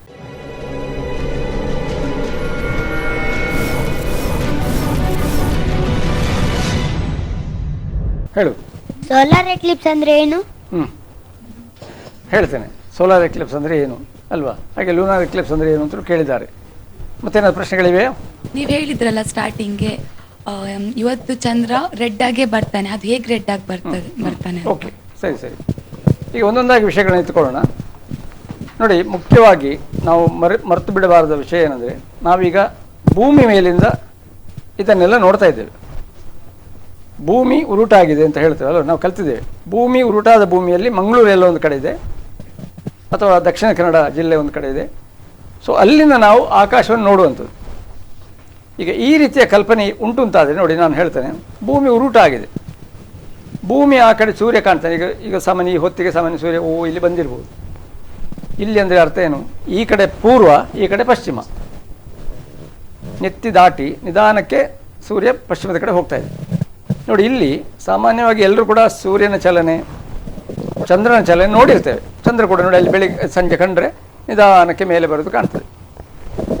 ಗೊತ್ತಾಯ್ತಲ್ವ? ಎರಡು ಕೂಡ ಮ್ಯಾಚಿಂಗ್ ಇಲ್ಲ. ಅಂದರೆ ಸೂರ್ಯ ಉದಯಿಸುವುದು ಮುಳುಗುವುದಕ್ಕೂ ಚಂದ್ರ ಉದಯಿಸುವುದು ಮುಳುಗುವುದಕ್ಕೂ ವ್ಯತ್ಯಾಸ ಇದೆ, ಟೈಮಲ್ಲಿ ವ್ಯತ್ಯಾಸ ಇದೆ. ಇರಲಿ. ಈಗ ಈ ಹೊತ್ತಿನ ಒಂದು ಪರಿಸ್ಥಿತಿ ನೋಡಿದರೆ, ಸೂರ್ಯ ಅಲ್ಲಿ ಕಾಣುವಾಗ ಚಂದ್ರ ಈಗ ಅಲ್ಲಿ ಕಾಣ್ತಾ ಇಲ್ಲ, ಮತ್ತು ಸ್ವಲ್ಪ ಹೊತ್ತಾಗಿ ಚಂದ್ರ ಕೂಡ ಕಾಣಲಿಕ್ಕೆ ಆರಂಭ ಆಗ್ತದೆ. ಇರಲಿ, ಅರ್ಥ ಆಯ್ತಲ್ಲ? ಇದು ಭೂಮಿಯಿಂದ ನಾವು ನೋಡ್ತಾ ಇರೋದು. ಈಗ ನಮಗೆ ಸದಾ ಸೂರ್ಯ ಆಗಲಿ ಚಂದ್ರ ಆಗಲಿ ಉಳಿದ ಗ್ರಹಗಳೆಲ್ಲ ಪೂರ್ವದಲ್ಲಿ ಉದಯಿಸಿ ಪಶ್ಚಿಮಕ್ಕೆ ಹೋದಾಗ ಕಾಣ್ತದೆ. ಮತ್ತೆ ರಿಪೀಟ್ ಮಾಡ್ತೇನೆ, ಗ್ರಹಗಳು ಕೂಡ, ಬೇರೆ ಗ್ರಹಗಳು ಕೂಡ ಎಲ್ಲಿ ಪೂರ್ವದಲ್ಲಿ ಉದಯಿಸಿ ಪಶ್ಚಿಮದ ಕಡೆ ಹೋಗೋದು ಕಾಣ್ತದೆ. ಅಂದರೆ ಎಲ್ಲವೂ ನಮ್ಮ ಸುತ್ತ ತಿರುಗಿದಾಗ ಕಾಣ್ತದೆ. ಇದಕ್ಕೊಂದು ಕಾರಣ ಇದೆ. ಇರಲಿ. ಈ ತಿರುಗುವಿಕೆಯಲ್ಲಿ ಈ ಸೌರವ್ಯೂಹದಲ್ಲಿ ಸೂರ್ಯನಿಗೆ ಮಾತ್ರ ಸ್ವಂತ ಬೆಳಕಿರುವಂಥದ್ದು. ಸೂರ್ಯ ಅಂದರೆ ಒಂದು ನಕ್ಷತ್ರ, ಸನ್ ಈಸ್ ಎ ಸ್ಟಾರ್. ಸೊ ಈಗ ನಾನು ಇಲ್ಲಿಂದ ಹೇಳಿದೆಲ್ಲ ಸಾಮಾನ್ಯ ಸೂರ್ಯನ ಬೆಳಕಿಗೆ ಬೀಳ್ತಾ ಇದೆ ಇಟ್ಕೊಳ್ಳಿ, ಬೀಳ್ತಾ ಇದೆ ಅಲ್ವಾ. ಈ ಹೊತ್ತಿಗೆ ಹಾಗಾಗಿ ಈ ಭಾಗದಲ್ಲಿ ಬೆಳಕಿದೆ. ಅದೇ ಸೂರ್ಯ ಸ್ವಲ್ಪ ಹೊತ್ತಾದ ಮೇಲೆ ಕೆಳಗೆ ಹೋಗ್ತಾ ದಿಗಂತದಲ್ಲಿ ಮರೆಯಾಗಿ ಬಿಟ್ಟರೆ, ಅದು ನಾವು ಸೂರ್ಯ ಮುಳುಗುದು ಅಂತ ಹೇಳ್ತೇವೆ. ಮರೆಯಾಗಿ ಬಿಟ್ಟರೆ ಇಲ್ಲಿ ಬೆಳಕು ಬೀಳೋದಿಲ್ಲ, ಹೌದಲ್ವಾ. ಈಗ ಆ ಹೊತ್ತಿಗೆ ಚಂದ್ರಲ್ಲಿ ಖಂಡಿತ ಅಂತ ಇಟ್ಕೊಳ್ಳೋ, ಮೇಲಿದೆ ಅಂತ ಇಟ್ಕೊಳ್ಳೋ. ಈಗ ಏನಾಗ್ತದೆ, ಚಂದ್ರನ ಮೇಲೆ ಬೆಳಕು ಕಾಣುತ್ತೆ. ಯಾಕಂದರೆ ನಮ್ಮ ಈ ಭಾಗಕ್ಕೆ ಬೆಳಕು ಬೀಳದಿದ್ದರೂ ಕೂಡ ಸೂರ್ಯನ ಬೆಳಕು ಅಗಾಧವಾಗಿ, ಯಾಕಂದರೆ ಸೂರ್ಯನು ದೊಡ್ಡ ಒಂದು ನಕ್ಷತ್ರ, ಅದರ ಬೆಳಕು ಇಡೀ ಪರಿಸರದಲ್ಲಿ ಅಂದರೆ ಪಸರಿಸಿಕೊಂಡು ಆ ಬೆಳಕು ಚಂದ್ರನ ಮೇಲೆ ಬೀಳ್ತದೆ. ಅರ್ಥ ಆಯ್ತಲ್ವ. ನೋಡಿ, ಈಗ ಈ ತಿರುಗುವಿಕೆ ಎನ್ನುವುದು ಸೂರ್ಯ ನಮ್ಮ ಸುತ್ತ ತಿರುಗಿದಾಗ ಕಾಣೋದು, ಚಂದ್ರ ಹೀಗೆ ತಿರುಗುವುದು ಕಾಣೋದು, ಮತ್ತು ಅವುಗಳ ವೇಗ ಒಂದೇ ಅಲ್ಲ, ಬೇರೆ ಬೇರೆ ಗ್ರಹಗಳು ಬೇರೆ ಬೇರೆ ವೇಗದಲ್ಲಿ ಹೋಗ್ತಾ ಇರ್ತವೆ. ನೀವೇ ಅರ್ಥ ಮಾಡ್ಕೊಳ್ಳಿ. ಈಗ ಒಂದು ರನ್ನಿಂಗ್ ಯಾವುದು ಟ್ರ್ಯಾಕಿನಲ್ಲಿ ಓಡುವವರ ಟ್ರ್ಯಾಕಲ್ಲಿ ಎಲ್ರಿಗೂ ಆರಂಭ ಒಂದೇ ಕೊಟ್ಟರು ಕೂಡ ಅವರವರ ಸ್ಪೀಡಿಗೆ ಅನುಗುಣವಾಗಿ ಅವರು ಬೇರೆ ಬೇರೆ ಪೊಸಿಷನ್ ಇರ್ತಾರೆ.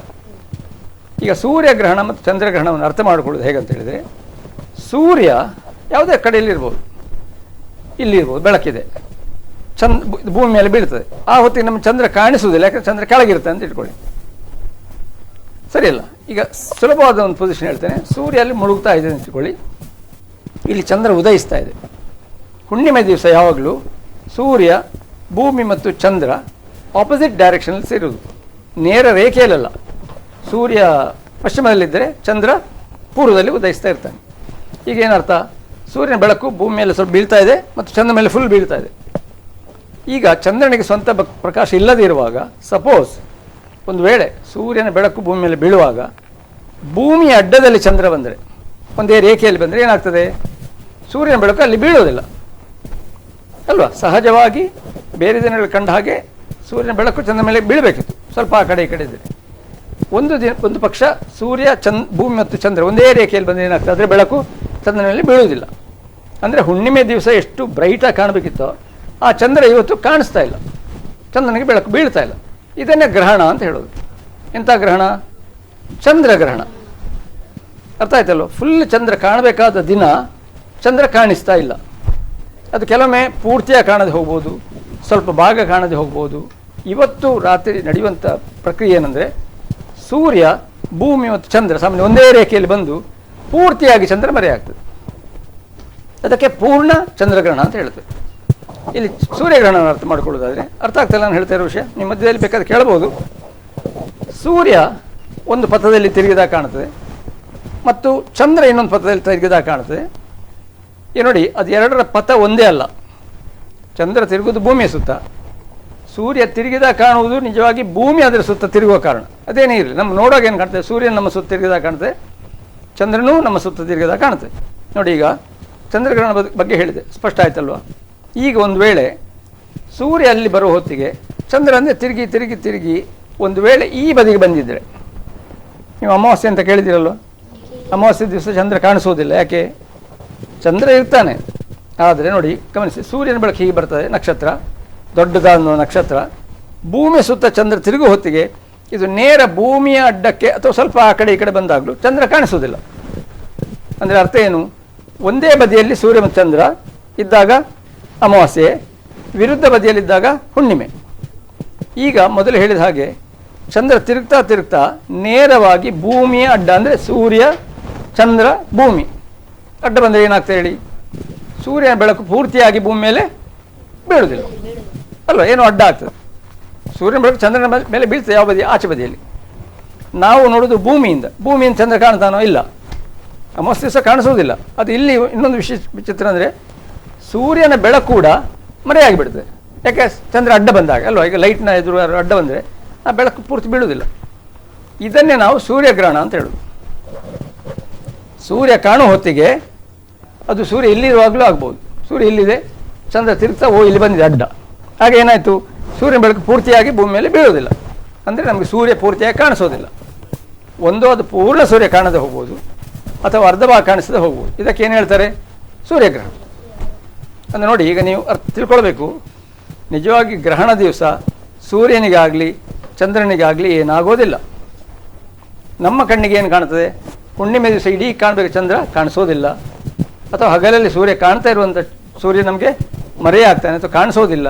ಒಂದು ಚಂದ್ರಗ್ರಹಣ, ಇನ್ನೊಂದು ಸೂರ್ಯಗ್ರಹಣ. ಸ್ಪಷ್ಟ ಆಯಿತು ಅಂತ ಭಾವಿಸ್ತೇನೆ. ಮತ್ತು ಅವರು ಒಂದು ಪ್ರಶ್ನೆ ಕೇಳಿದರು, ಹೊಸದಾಗಿ ಮದುವೆ ಆದವರು ಅಥವಾ ಬಾಣಂತಿಯರು ಹೊರಗೆ ಬರಬಾರದು ಯಾಕೆ ಅಂತೇಳಿ. ಅದನ್ನು ಬೇಕಾದ್ರೆ ಹೆಚ್ಚು ವಿವರಣೆ ಆಮೇಲೆ ಕೊಡ್ತೇನೆ. ತಮಾಷೆಯಾಗಿ ಹೇಳೋದಾದರೆ ಬಹುಶಃ ಹೊಸ್ತು ಮದುವೆ ಆದರೂ ಮಾತ್ರ ಬರಬಾರ್ದು, ಉಳಿದವರು ಬರ್ಬೋದು, ನಾವು ತೊಂದರೆ ಆಗೋದಿಲ್ಲ ಹಾಗೆ ಇಟ್ಕೊಳ್ಳೋದು. ಅದು ವಿವರಣೆ ಕೊಡ್ತೇನೆ ಆಮೇಲೆ, ಸರಿಯಲ್ಲ.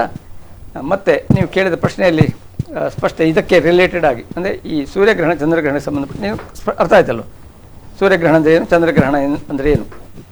ಈಗ ಅದರ ಕೆಲವು ವಿಷಯಗಳನ್ನು ಹೇಳ್ತೇನೆ, ಆಮೇಲೆ ಬಹುಶಃ ನಿಮ್ಮ ಉಳಿದ ಪ್ರಶ್ನೆಗಳೇ ಬರ್ತೇನೆ.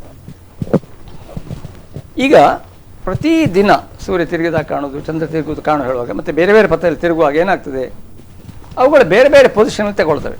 ಯಾಕಂದರೆ ಚಂದ್ರ ಒಂದು ಸುತ್ತು ಬರಲಿಕ್ಕೆ 1 ತಿಂಗಳು ಸಾಕು. ಸೂರ್ಯ ಒಂದು ಪೊಸಿಷನ್ನಿಂದ ಮತ್ತೊಂದು ಅದೇ ಪೊಸಿಷನ್ ಕಾಣಬೇಕಾದ್ರೆ 1 ವರ್ಷ ಬೇಕಾಗ್ತದೆ. ಪ್ರತಿ ದಿನದಲ್ಲಿ ಅಲ್ಲಿ ಉದಯಿಸಿ ಮುಳುಗಿದ ಕಾಣ್ತದೆ, ಅದೆಲ್ಲ ಒಟ್ಟಿಗೆ ಕಾಣುತ್ತೆ. ಸೂರ್ಯ ಅಲ್ಲಿ ಚಂದ್ರ ಇಲ್ಲಿ ಹೀಗೆ ಒಟ್ಟಿಗೆ ಹೋಗ್ತದೆ, ಕಾಣ್ತದೆ ಹಾಗೆ.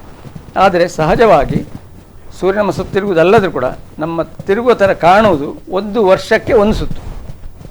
ಚಂದ್ರ ಒಂದು ಸುತ್ತಿಗೆ 1 ತಿಂಗಳು. ಅರ್ಥ ಆಗ್ಬೋದಲ್ಲ.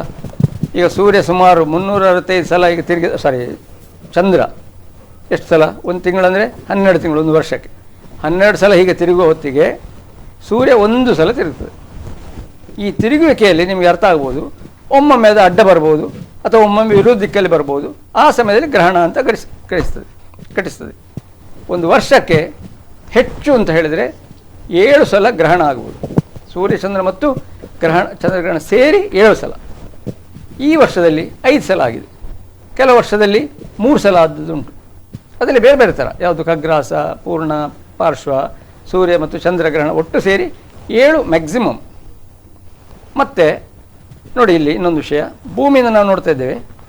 ಈ ಭೂಮಿ ಮತ್ತು ಸೂರ್ಯನ ಒಂದು ಅಂತರ ಅಂತ ಇದೆ, ಚಂದ್ರ ಮತ್ತು ಭೂಮಿಯ ಒಂದು ಅಂತರ ಅಂತ ಇದೆ. ಭೂಮಿ ಮತ್ತು ಚಂದ್ರನ ಅಂತರ ಗ್ಯಾಪ್ ಕಡಿಮೆ, ಸೂರ್ಯ ಮತ್ತು ಭೂಮಿಯ ಗ್ಯಾಪ್ ಜಾಸ್ತಿ. ಅದಕ್ಕೆ ಸರಿಯಾಗಿ ಸೂರ್ಯ ತುಂಬ ದೊಡ್ಡದಾಗಿದೆ.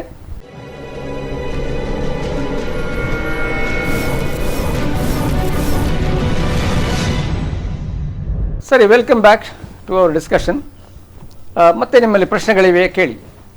ಸರ್, ಮದುವೆ ಆದವರು ಹೊರಗೆ ಬರಬಾರ್ದು ಹೇಳ್ತಾರೆ, ಮತ್ತೆ ಪ್ರೆಗ್ನೆಂಟ್ ಲೇಡೀಸ್ ಸಹ ಹೊರಗೆ ಬರಬಾರ್ದು. ಸರಿ ಸರಿ ಸರಿ ಸರಿ ಅದೇ ನೀವು ಇನ್ನೊಂದು ಕೇಳಿದ್ರೆ ಆಗ ಬಹುಶಃ ರಿಲೇಟೆಡ್ ಇರಬೇಕು.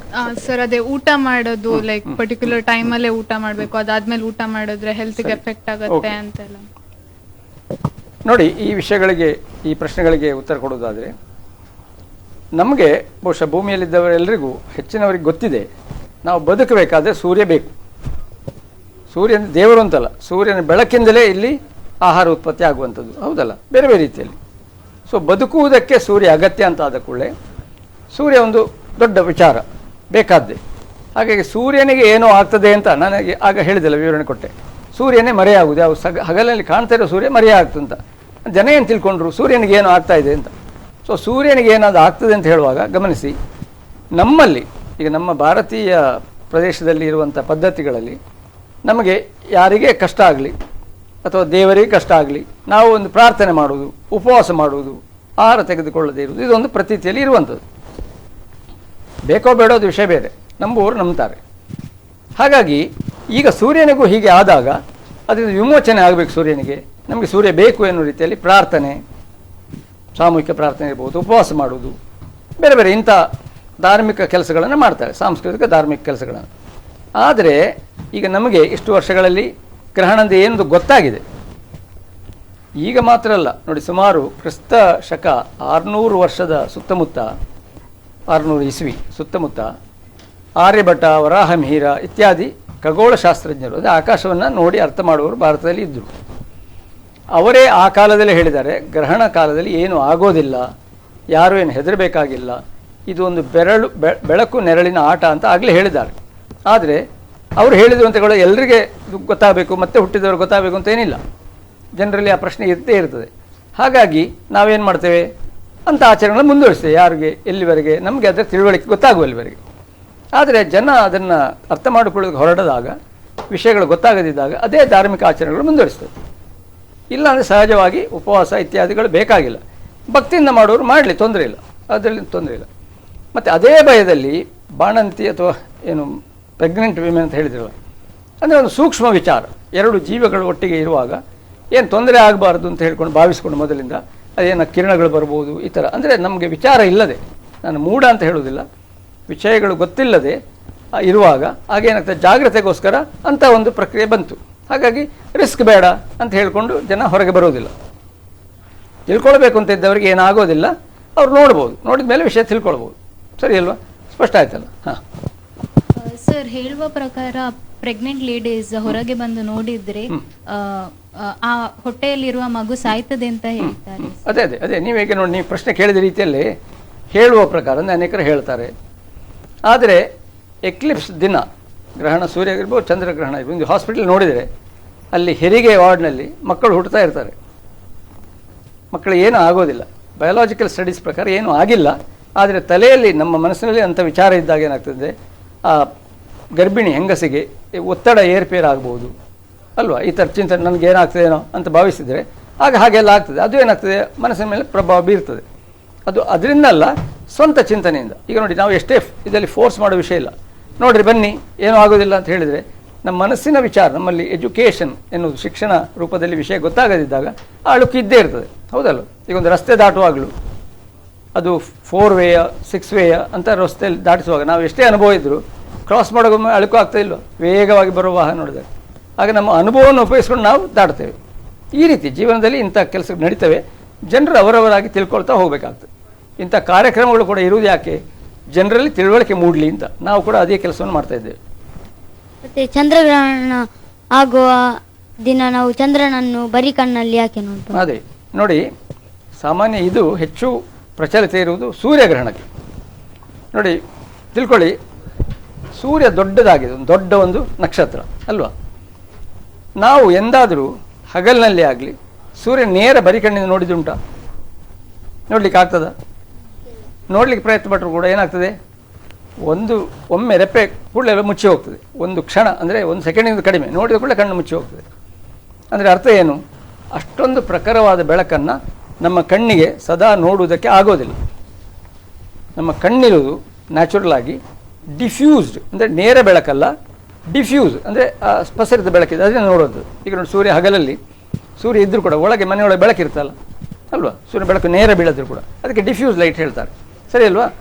ಗ್ರಹಣ ಕಾಲದಲ್ಲಿ, ಈಗ ನೀವು ಕೇಳಿದ ಗ್ರಹಣ ಕಾಲದಲ್ಲಿ ಯಾಕೆ ಅಂತ ನೋಡಿ, ಗ್ರಹಣ ಕಾಲದಲ್ಲಿ ಅಲ್ಲಿ ಸೂರ್ಯ ದೊಡ್ಡದಾಗಿರ್ತದೆ, ನಮ್ಮ ಕಣ್ಣು ಏನಾಗ್ತದೆ, ಕಣ್ಣಿನ ಪಾಪೆ ನಿಮ್ಗೆ ಗೊತ್ತಿರಬೇಕು, ಅದು ಸಣ್ಣಾಗಿ ತೆರೆದಿರ್ತದೆ. ಯಾಕೆ? ತುಂಬ ಬೆಳಕು ಬರ್ತಾ ಇದೆ, ಸಣ್ಣಕ್ಕಿರ್ತದೆ, ಹೌದಲ್ಲ? ಗ್ರಹಣ ಘಟಿಸುವ ಹೊತ್ತಿಗೆ ಏನಾಗ್ತದೆ ಹೇಳಿ, ಬೆಳಕು ಮಂದ ಆಗ್ತಾ ಹೋಗ್ತದೆ, ಹೌದಲ್ಲ? ಕಣ್ಣು ಕೂಡ ನ್ಯಾಚುರಲ್ ಆಗಿ ರಿಫ್ಲೆಕ್ಸ್ ಆಕ್ಷನ್ ಏನಾಗ್ತದೆ, ಪಾಪೆ ಕೂಡ ದೊಡ್ಡದಾಗ್ತಾ ಬರ್ತದೆ. ಕತ್ತಲಿಗೆ ಕಣ್ಣು ಪಾಪೆ ದೊಡ್ಡದಿರ್ತದೆ, ಹಗಲಲ್ಲಿ ಕಣ್ಣು ಪಾಪೆ ಸಣ್ಣದಿರ್ತದೆ. ಅರ್ಥ ಮಾಡಿ, ಗ್ರಹಣ ಘಟಿಸ್ತಾ ಇದೆ, ನಮ್ಮ ಕಣ್ಣು ಪಾಪೆ ದೊಡ್ಡದಾಗ್ತಾ ಇದೆ, ಸಡನ್ನಾಗಿ ಅದು ಪರ್ಮನೆಂಟ್ ಅಲ್ಲಲ್ಲ, ಗ್ರಹಣ ಬಿಡಲಿಕ್ಕೆ ಆರಂಭ ಆಗ್ತದೆ. ಕಣ್ಣು ಪಾಪೆ ಏನಿರ್ತದೆ, ದೊಡ್ಡದೇ ಇರ್ತದೆ, ಹೌದಲ್ಲ? ತಕ್ಷಣಕ್ಕೆ ಅಲ್ಲಿ ಸೂರ್ಯಗ್ರಹಣ ಬಿಡ್ತಾ ಬರೋ ಹೊತ್ತಿಗೆ ಅಥವಾ ಕಂಕಣ ಸೂರ್ಯಗ್ರಹಣ ಇರೋ ಹೊತ್ತಿಗೆ ನಮಗೇನೋ ಮಂದ ಬೆಳಕು ಕಾಣ್ಬೋದು, ಅದು ತೀಕ್ಷ್ಣವಾದ ಬೆಳಕು ಬರ್ತದೆ, ಅದು ನೇರ ಕಣ್ಣನ್ನು ಹೋಗ್ತದೆ, ಕಣ್ಣಿನ ರೆಟಿನದ ಮೇಲೆ ಒಂದು ಪರಿಣಾಮ ಬೀರುತ್ತದೆ.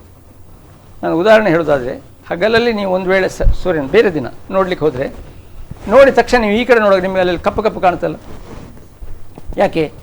ಅಲ್ಲಿಂದ ಬಿದ್ದ ಬೆಳಕು ನೀವು ಸ್ವಲ್ಪ ಹೊತ್ತಿ ಇರ್ಬೋದು, ಅದು ಏನಾಗ್ತದೆ, ರೆಟಿನದ ಮೇಲೆ ಟೆಂಪರರಿ ಆಗಿ ಒಂದು ಅಂತ ಹೇಳ್ತಾರೆ, ಈ ಭ್ರಮೆ ಥರ ಆಗಿಬಿಡ್ತದೆ. ಅಂದರೆ ಅಲ್ಲಿ ನಿಮಗೆ ಆ ಕತ್ತಲು, ಅದು ಬೇರೆ ಬೆಳಕನ್ನು ಹೀರಲಿಕ್ಕೆ ಆಗೋದಿಲ್ಲ.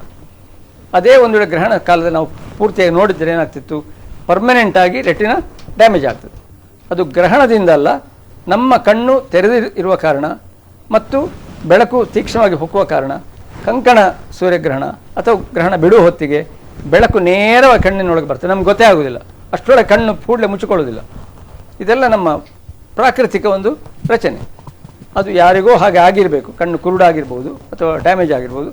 ಜನ ಏನು ತಿಳ್ಕೊಂಡ್ರು, ಅದರ ವಿಷಯ ಗೊತ್ತಿಲ್ಲದ ಗ್ರಹಣದಿಂದಾಗಿ ಹೀಗಾಯಿತು, ಹಾಗಾಗಿ ಸೂರ್ಯಗ್ರಹಣವನ್ನು ನೇರ ನೋಡಬಾರ್ದು ಅಂತ. ನಿಜವಾಗಿ ಹೇಳಬೇಕಾದ್ರೆ ಸೂರ್ಯಗ್ರಹಣ ಘಟಿಸುವ ಹೊತ್ತಿಗೆ ನೇರ ಬರೀ ಕಣ್ಣಿಂದ ನೋಡಬಾರ್ದು, ಅದು ಗ್ರಹಣದಿಂದಲ್ಲ. ಈಗ ನಾನು ಹೇಳಿದ ವಿಷಯ ಅಲ್ವಾ, ನಮ್ಮ ಕಣ್ಣು ಅದಕ್ಕೆ ಸರಿಯಾಗಿ ಅಡ್ಜಸ್ಟ್ ಆಗಿರುವುದಿಲ್ಲ. ಚಂದ್ರಗ್ರಹಣವನ್ನು ನೇರವಾಗಿ ನೋಡೋದ್ರೇನು ತೊಂದರೆ ಇಲ್ಲ. ಚಂದ್ರ ಕೂಡ ಹಾಗೆ, ನೀವು ಹುಣ್ಣಿಮೆ ದಿವಸ ಅಷ್ಟು ಹೊಳಪಿನ ಚಂದ್ರನ ನೇರ ನೋಡಲಿಕ್ಕೆ ಆಗ್ತದೆ? ನಾವು ಎಷ್ಟೋ ಸಲ ಟೆಲಿಸ್ಕೋಪ್ನಲ್ಲಿ ಏನಾದರೂ ಸ್ಟಡಿ ಮಾಡಬೇಕು, ಕ್ರಿಯೇಟರ್ಸ್ ನೋಡಬೇಕು ಅಂತ ಹೇಳುವಾಗ ಅದನ್ನು ನೋಡಿದರೆ ನೋಡ್ತೇವೆ, ಅದರ ಕಣ್ಣಿನ ನೀರು ಇಳಿಕ್ಕೆ ಶುರು ಆಗ್ತದೆ. ಯಾಕಂದರೆ ಅದು ಕೂಡ ಬ್ರೈಟ್ ಲೈಟ್. ಸೊ ನಮ್ಮ ಕಣ್ಣಿಗೆ ಮಿತಿ ದಾಟಿ ನಾವು ನೋಡಬಾರ್ದು. ಚಂದ್ರಗ್ರಹಣ ನೇರವಾಗಿ ನೋಡೋದು ಏನು ತೊಂದರೆ ಇಲ್ಲ ಅಷ್ಟೇ. ಸರಿ, ಬೇರೆ ವಿಷಯ ನೀವೇನೋ ಕೇಳಿದ್ರಾಗ. ಹಾಂ ಹಾಂ ಹಾಂ ಹೌದು, ನಾನು ಸ್ಪಷ್ಟ ಆಯಿತು ಅಂತ ಭಾವಿಸ್ತೇನೆ. ಸನ್ ಗ್ಲಾಸಸ್ ಹಾಕಿ ನೋಡ್ಬೋದಲ್ಲ? ಇಲ್ಲ ನೋಡಿ, ಸನ್ ಗ್ಲಾಸ್ ಅಂದರೆ ಈಗ ನೋಡಿ ಸಾಮಾನ್ಯವಾಗಿ ನೋಡೋದು ಹೇಗಂತ ಹೇಳಿದರೆ, ಈಗ ಉದಾಹರಣೆಗೆ ನಾವು ಟೆಲಿಸ್ಕೋಪ್ನಲ್ಲಿ ತೋರಿಸುವಾಗಲೂ ಕೂಡ ನೇರ ಟೆಲಿಸ್ಕೋಪಲ್ಲಿ ನೋಡುವುದಿಲ್ಲ, ಫೋಕಸ್ ಮಾಡ್ತೇವೆ ಮತ್ತು ಇಮೇಜನ್ನು ಗೋಡೆ ಮೇಲೆ ಹಾಕ್ತೇವೆ. ಅಥವಾ ಇನ್ನೊಂದು ವಿಧಾನ ಹಿಂದಿನವ್ರು ನೋಡ್ತೇವೆ ಹೇಗೆಂದರೆ, ನೀರು, ಈಗ ಸೂರ್ಯನ ಕಿರಣ ಬೆಳಕು ಅಲ್ಲಿ ಕಾಣ್ತದೆ, ಬರೀ ಕಣ್ಣಲ್ಲಿದೆ ಅಂತ ಇಟ್ಕೊಳ್ಳಿ, ನೀರಿನಲ್ಲಿ ಪ್ರತಿಫಲನ ಕಾಣ್ತಲ್ಲ, ಪ್ರತಿಬಿಂಬ ಕಾಣ್ತಲ್ಲ, ಇಮೇಜ್, ಅದನ್ನು ನೋಡ್ಬೋದು. ಅದು ಕೆಲವರು ಕಪ್ಪಾಗಲಿಕ್ಕೆ ಅದಕ್ಕೆ ಸೆಗಣಿ ಎಲ್ಲ ಹಾಕ್ತಾರೆ. ಸೆಗಣಿಂದ ಪವಿತ್ರಕ್ಕೆಲ್ಲ ನೀರು ಕಪ್ಪಾಗಲಿ ಅಂತ, ಕಪ್ಪು ಗ್ಲಾಸ್ ಇದ್ದಾಗ. ಕೆಲವರು ಎಕ್ಸ್ರೇ ಶೀಟನ್ನೆಲ್ಲ ಬಳಸ್ತಾರೆ ಅಥವಾ ಈ ವೆಲ್ಡಿಂಗ್ ಗ್ಲಾಸ್ ಬಳಸ್ತಾರೆ. ಅಲ್ಲಿ ತುಂಬ ಕೇರ್ಫುಲ್ ಆಗಿರಬೇಕು, ಯಾಕಂದರೆ ಸಣ್ಣ ಸ್ಕ್ರ್ಯಾಚ್ ಇದ್ದಿರೋದ್ರಲ್ಲಿ ಗೊತ್ತಾಗೋದು ನಮ್ಮ ಕಣ್ಣಿಗೆ, ಅಲ್ಲಿಂದ ಬೆಳಕು, ತೀಕ್ಷ್ಣವಾದ ಬೆಳಕು ಬರ್ತದೆ. ಹಾಗೆ ಸಾಮಾನ್ಯವಾಗಿ ಬರೀ ಕಣ್ಣಿಂದ ನೋಡುವಂಥ ಪ್ರಕ್ರಿಯೆ ಇಲ್ಲ, ರಿಫ್ಲೆಕ್ಟೆಡ್ ಇಮೇಜ್ ನೋಡ್ಬೋದು. ಸರಿ, ನೀವೇನು ಕೇಳಿದಿರಿ? Can lunar eclipse affect the atmosphere of Earth? Can there be a change in the weather of Earth? Okay ನೋಡಿ, ಇದು ನಾನು ಈಗಾಗಲೇ ಹೇಳಿದ್ದೇನೆ. ಚಂದ್ರಗ್ರಹಣ ಆಗೋ ಹೊತ್ತಿಗೆ ಏನಾಗ್ತದೆ, ಸೂರ್ಯ ಒಂದು ಕಡೆ, ಚಂದ್ರ ಇನ್ನೊಂದು ಕಡೆ. I hope you follow me. Okay, they are in opposite sides.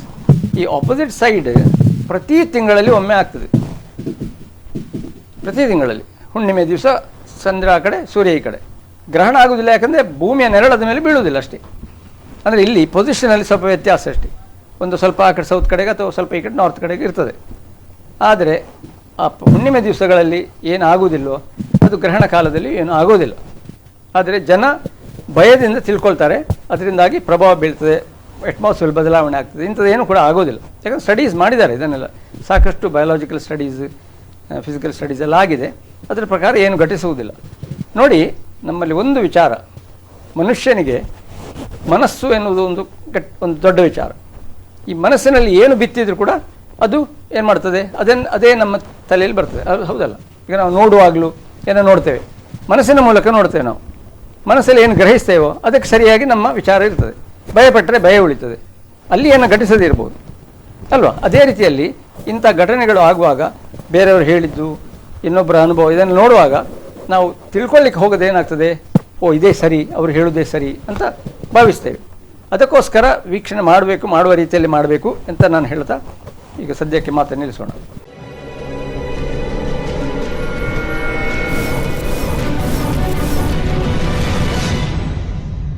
Okay, welcome back to our discussion. ಆಗಲೇ ಕೆಲವು ಪ್ರಶ್ನೆಗಳನ್ನು ಮಾತಾಡಿದ್ವಿ, ಪ್ರಶ್ನೆಗಳ ಉತ್ತರ ಕೊಡ್ತಾ ಹೋದೆ. ಈಗ ನಿಮ್ಮ ಪ್ರಶ್ನೆಗಳಿದೆ, ಕೇಳಿ. ನೀವು ಹೇಳಿದ್ರಲ್ಲ, ಇವತ್ತು ಚಂದ್ರಗ್ರಹಣ ಆಗುವಾಗ ಚಂದ್ರ ಡಾರ್ಕ್ ಅಂದ್ರೆ ರೆಡ್ ಆಗ್ತಾ ಹೋಗ್ತದೆ ಅಂತ, ಅದು ಹೇಗೆ? ಓಕೆ, ಸರಿ. ಅದರ ಮುಂಚಿತವಾಗಿ ಅಂದರೆ ಅದಕ್ಕೆ ಸಂಬಂಧಪಟ್ಟ ಹಾಗೆ ಇದೊಂದು ಮಾದರಿಯ ಮೂಲಕ ನಿಮಗೆ ನಾನು ಕೆಲವು ವಿವರಣೆಗಳು ಕೊಡ್ತೇನೆ. ಗಮನಿಸಿ ನೋಡಿ, ಇಲ್ಲಿ ಇದಕ್ಕೆ ಆ್ಯಕ್ಚುಲಿ ಕಂಕಣ ಯಂತ್ರ ಅಂತ ಹೇಳ್ತಾರೆ. ಅರ್ಥ ಆಯ್ತಲ್ಲ? ಕಂಕಣ ಅಂದರೆ ಇಲ್ಲಿ ಬಳೆಗಳು ಕಾಣ್ತವೆ. ಇಲ್ಲಿ ಸಿಂಪಲ್ ಆಗಿ ಸರಳವಾಗಿ ಹೇಳುವುದಾದರೆ, ಇಲ್ಲಿ ಒಂದು ನೀಲಿ ಬಣ್ಣದ ಒಂದು ಚಕ್ರ ಇದೆ, ಇಲ್ಲಿ ಕೆಂಪು ಅಥವಾ ಕಿತ್ತಳೆ ಬಣ್ಣದ ಒಂದು ಚಕ್ರ ಇದೆ, ಮತ್ತು ಒಂದು ಬಿಳಿ ಬಣ್ಣದ ಚಕ್ರ ಇದೆ. ಇದನ್ನು ನೀವು ಸರಿಯಾಗಿ ಗಮನಿಸಿದರೆ ಅವುಗಳು ಒಂದೇ ಸಮತಲದಲ್ಲಿ ಇಲ್ಲ ಅಲ್ವಾ? ಬೇರೆ ಬೇರೆ ಸಮತಲದಲ್ಲಿವೆ, ಲೆವೆಲಲ್ಲಿ ಇವೆ.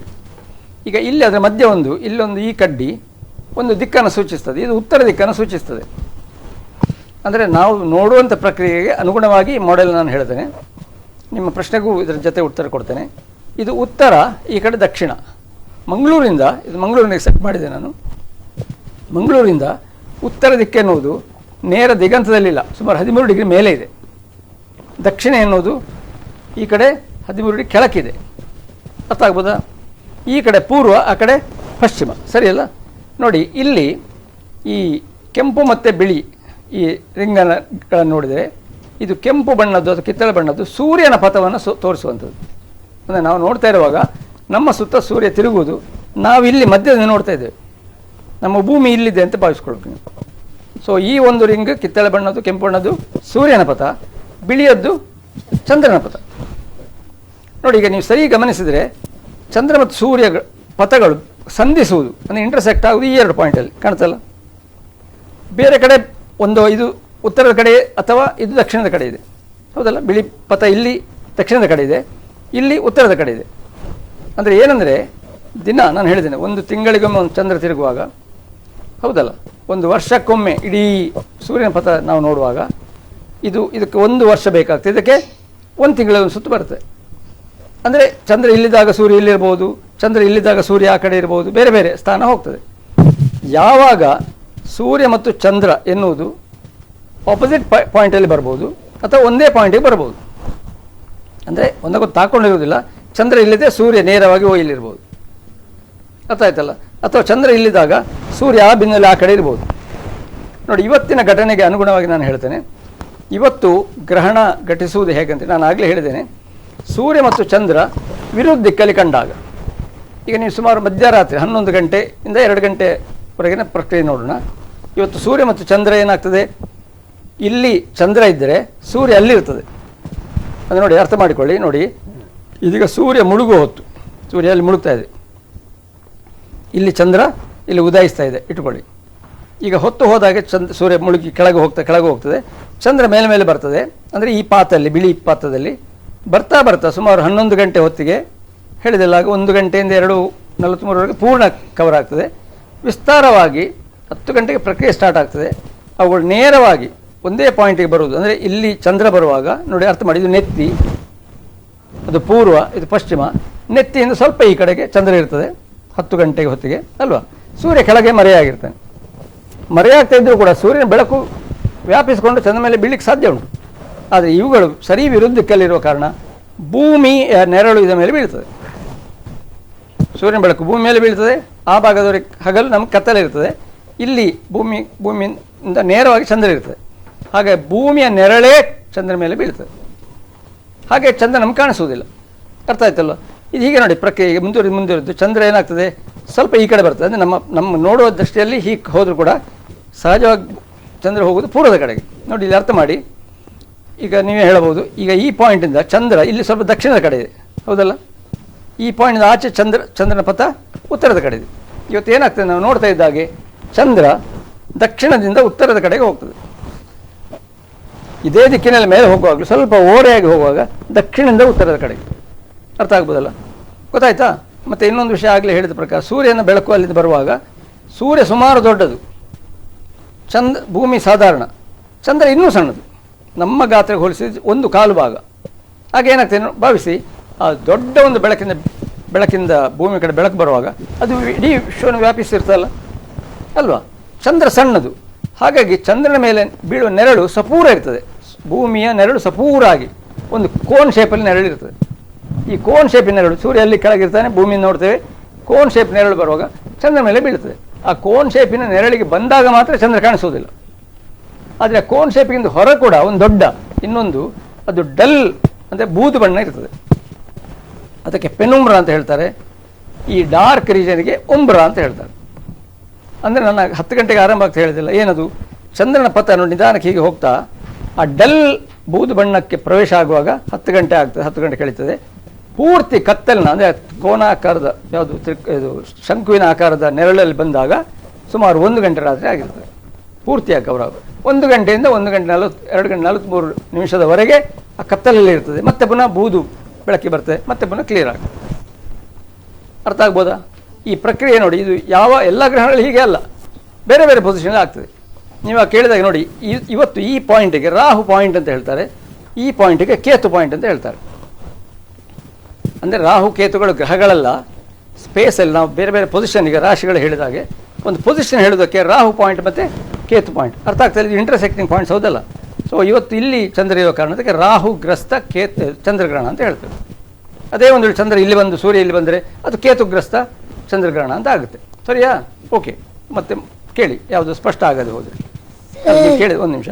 ಹಾಂ ಸರ್, ಅದು ಊಟದ ಮುಂಚೆ ಗರಿಕೆ ಹಾಕ್ತಾರೆ ಅಂತ ಹೇಳ್ತಾರೆ. ಲೈಕ್ ಎಕ್ಲಿಪ್ಸ್ ಇರುವಾಗ ಊಟ ಮಾಡುದಾದ್ರೆ ಸಹ ಗರಿಕೆ ಹಾಕಿ ಫುಡ್ಡಿಗೆಲ್ಲ. ಹೌದು, ನಾನು ಆಗಲೇ ಹೇಳಿದ್ದೇನೆ ನೋಡಿ. ಅಂದರೆ ನಮ್ಮ ಆಲೋಚನೆಯಲ್ಲಿ ಏನಾದರೂ ಆಗ್ತದೆ ಅಂತ ಇದ್ದಾಗ ಅದು ಶುದ್ಧ ಮಾಡಬೇಕು ಅಲ್ವಾ? ಈಗ ಆಗೊಬ್ಬ ಇವನು ಕೇಳಿದೆ ಅಲ್ವಾ, ಸ್ನಾನ ಮಾಡಿ. ಯಾಕೆ ಸ್ನಾನ ಮಾಡಬೇಕು? ಸ್ನಾನ ಅಂದರೆ ಶುದ್ಧ ಆಗಬೇಕು. ಅಲ್ಲಿ ಏನೋ ಚಂದ್ರನಿಗೋ ಸೂರ್ಯನಿಗೋ ಆಗುತ್ತೆ. ಹಾಗಾಗಿ ಅದರಿಂದ ಮುಕ್ತಿ ಆಗಬೇಕಾದ್ರೆ ನಾವು ಮತ್ತೆ ಮೌನವಾಗಿದ್ದುಕೊಂಡು ಊಟ ಮಾಡದೆ ಆಮೇಲೆ ಮಾಡಬೇಕು ಅಂತ ಇದನ್ನು ನಂಬಿದವರು, ಅಂದರೆ ಆ ರೀತಿ ಆಲೋಚನೆ ಇದ್ದಾಗ ಏನಾಗ್ತದೆ, ಶುದ್ಧ ಮಾಡಬೇಕು ಅನ್ನೋ ದೃಷ್ಟಿಯಲ್ಲಿ ಗರಿಕೆ ಹಾಕೋದು, ಶುದ್ಧ ಆಗಬೇಕು ಅಂತ ಹೇಳುವಾಗ ಸ್ನಾನ ಮಾಡುವುದು. ಅದು ಸಾಮಾನ್ಯವಾಗಿ ಇವತ್ತು ರಾತ್ರಿ ಯಾರು ಅಷ್ಟೊತ್ತಿಗೆ ಯಾರು ಊಟ ಮಾಡುವುದಿಲ್ಲ, ಅದು ಸಮಯ ತಪ್ಪಿ ತಿನ್ನೋರು ಮಾತ್ರ ತಿಂತಾರೆ ಅಷ್ಟೇ. ಅದರ್ವೈಸ್ ಅಂಥ ಪ್ರಕ್ರಿಯೆಗಳಿಲ್ಲ. ಅಂತ ಸಹಜವಾಗಿ ಈ ವಿಷಯ, ನನಗೆ ಹೇಳಿದ ವಿಷಯ ಅರ್ಥ ಆದರೆ ಸಹಜವಾಗಿ ನಿಮಗೆ ಅರ್ಥ ಆಗುತ್ತೆ ಅಲ್ವಾ. ವಿಚಾರ ಗೊತ್ತಾದಾಗ ನಾವು ಅಂಥ ಆಚರಣೆ ಮಾಡ್ತೇವೆ.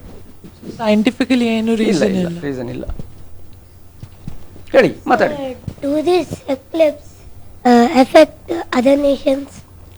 ನೋಡಿ, ಈಗ ಇವತ್ತು ಕಾಣುವಂಥ ಪ್ರದೇಶಗಳು ಅಂತ ಉಂಟು ಭೂಮಿಯಲ್ಲಿ. ಅದು ನೋಡಿ, ಈಗ ಒಳ್ಳೆ ಪ್ರಶ್ನೆ ನೋಡಿ. ಸೂರ್ಯ ಅಲ್ಲಿ ಬಂದಾಗ ಇಲ್ಲಿದ್ದಾಗ ಅಲ್ವಾ, ಚಂದ್ರ ಇಲ್ಲಿ ಬಂದಾಗ ಕಾಣುತ್ತೆ, ಹೌದು. ಆದರೆ ಭೂಮಿ ಇಲ್ಲಿದೆ, ಭೂಮಿ ನೋಡೋದಲ್ವಾ. ಈಗ ನಾವಿಲ್ಲಿ ಮೇಲಿದ್ದವರು, ಮಂಗಳೂರಿನಲ್ಲಿದ್ದವರಿಗೆ ನಮಗೆ ನೇರ ಕಾಣ್ತದೆ. ಮಂಗಳೂರಿಂದ ಈ ಕಡೆ ನಮ್ಮ ಭೂಮಿಯ ಪ್ರಕಾರ ನೋಡಿ, ಭೂಮಿ ಹೀಗಿದ್ದರೆ ಇದು ಪೂರ್ವ ಭಾಗ, ಇದು ಪಶ್ಚಿಮ ಭಾಗ ಅಲ್ವಾ. ನೀವು ಅರ್ಥ ಮಾಡಿಕೊಳ್ಳೋ ರೀತಿ ಹೇಳ್ತೇನೆ. ಭಾರತದ ಪೂರ್ವ ಭಾಗದಲ್ಲಿ ಯಾವ ದೇಶಗಳಿವೆ ಗೊತ್ತಿದೆ ನಿಮಗೆ? ಜಪಾನ್ ಅಲ್ವಾ, ಈ ಕಡೆ ಆಸ್ಟ್ರೇಲಿಯಾ ಇದೆ. ಪಶ್ಚಿಮ ಭಾಗದಲ್ಲಿ ಯಾವುದಿದೆ? ಆಫ್ರಿಕಾ ಇದೆ, ಹೌದಲ್ಲ, ಅಮೇರಿಕಾ. ಅಂದರೆ ನಾನು ಪೂರ್ವ ಪಶ್ಚಿಮ ಹೇಳ್ತೇನೆ. ಸೊ ಜನರಲಿ ಈ ಪಾಯಿಂಟ್ ಬಂದು ಇಲ್ಲಿದ್ದವರಿಗೆ ಮಾತ್ರ ನೇರ ಚಂದ್ರಗ್ರಹಣ ಕಾಣುತ್ತೆ, ಅಲ್ಲಿದ್ದವರಿಗೆ ಚಂದ್ರ ಕಾಣಿಸೋದಿಲ್ಲ. ಸ್ವಲ್ಪ ಹೊತ್ತಾಗಿ ಅವರು ಚಂದ್ರ ನೋಡೋ ಹೊತ್ತಿಗೆ ಏನಾಗ್ತದೆ, ಆಗ ಚಂದ್ರ ಮರೆಯಾಗಿರ್ತದೆ.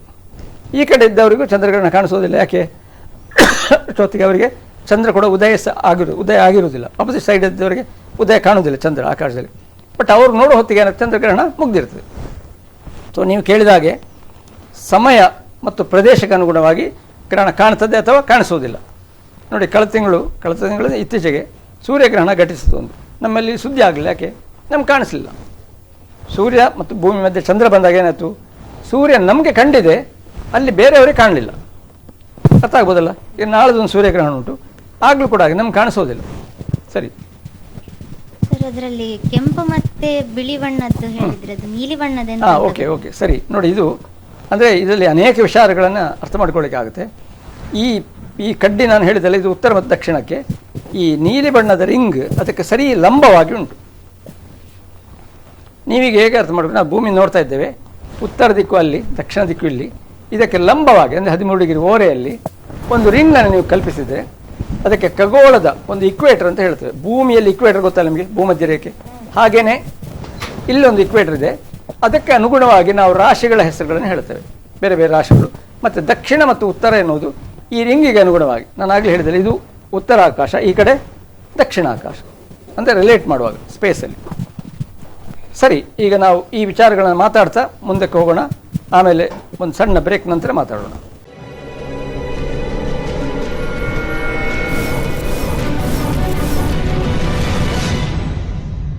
Okay, welcome back. ಮತ್ತೆ ನಾವು ನಮ್ಮ ಮಾತುಕತೆಯನ್ನು ಮುಂದುವರಿಸೋಣ. ನೀವು ಈಗಾಗಲೇ ಕೇಳಿದಂಥ ಪ್ರಶ್ನೆಗಳಿಗೆ ಅನುಗುಣವಾಗಿ ಈ ಮಾದರಿಯನ್ನು ಬಳಸ್ಕೊಂಡು ನಾನು ಉತ್ತರ ಕೊಡ್ತಾ ಇದ್ದೆ. ಇದನ್ನೇ ಮುಂದುವರಿಸ್ಕೊಂಡು ಮತ್ತೆ ನಾನೊಂದು ಇಲ್ಲಿ ಕಾಣಿಸಲ್ಲ ತೂಗು ಹಾಕಿದ್ದ ಈ ಚೆಂಡುಗಳ ಆಧಾರದಲ್ಲಿ ಇಡೀ ಸೌರವ್ಯೂಹ ಮತ್ತು ಸೌರವ್ಯೂಹದೊಳಗೆ ಎಲ್ಲಿ ಗ್ರಹಣ ಕಾಣ್ತದೆ, ಯಾಕೆ ಕಾಣ್ತದೆ ಎನ್ನುವುದನ್ನು ನಾನು ವಿವರಿಸ್ತೇನೆ. ಗಟ್ಟಿಯಾಗಿ ಹಿಡ್ಕೊಳ್ಳಿ ಅಮ್ಮ, ತೊಂದರೆ ಇಲ್ಲ.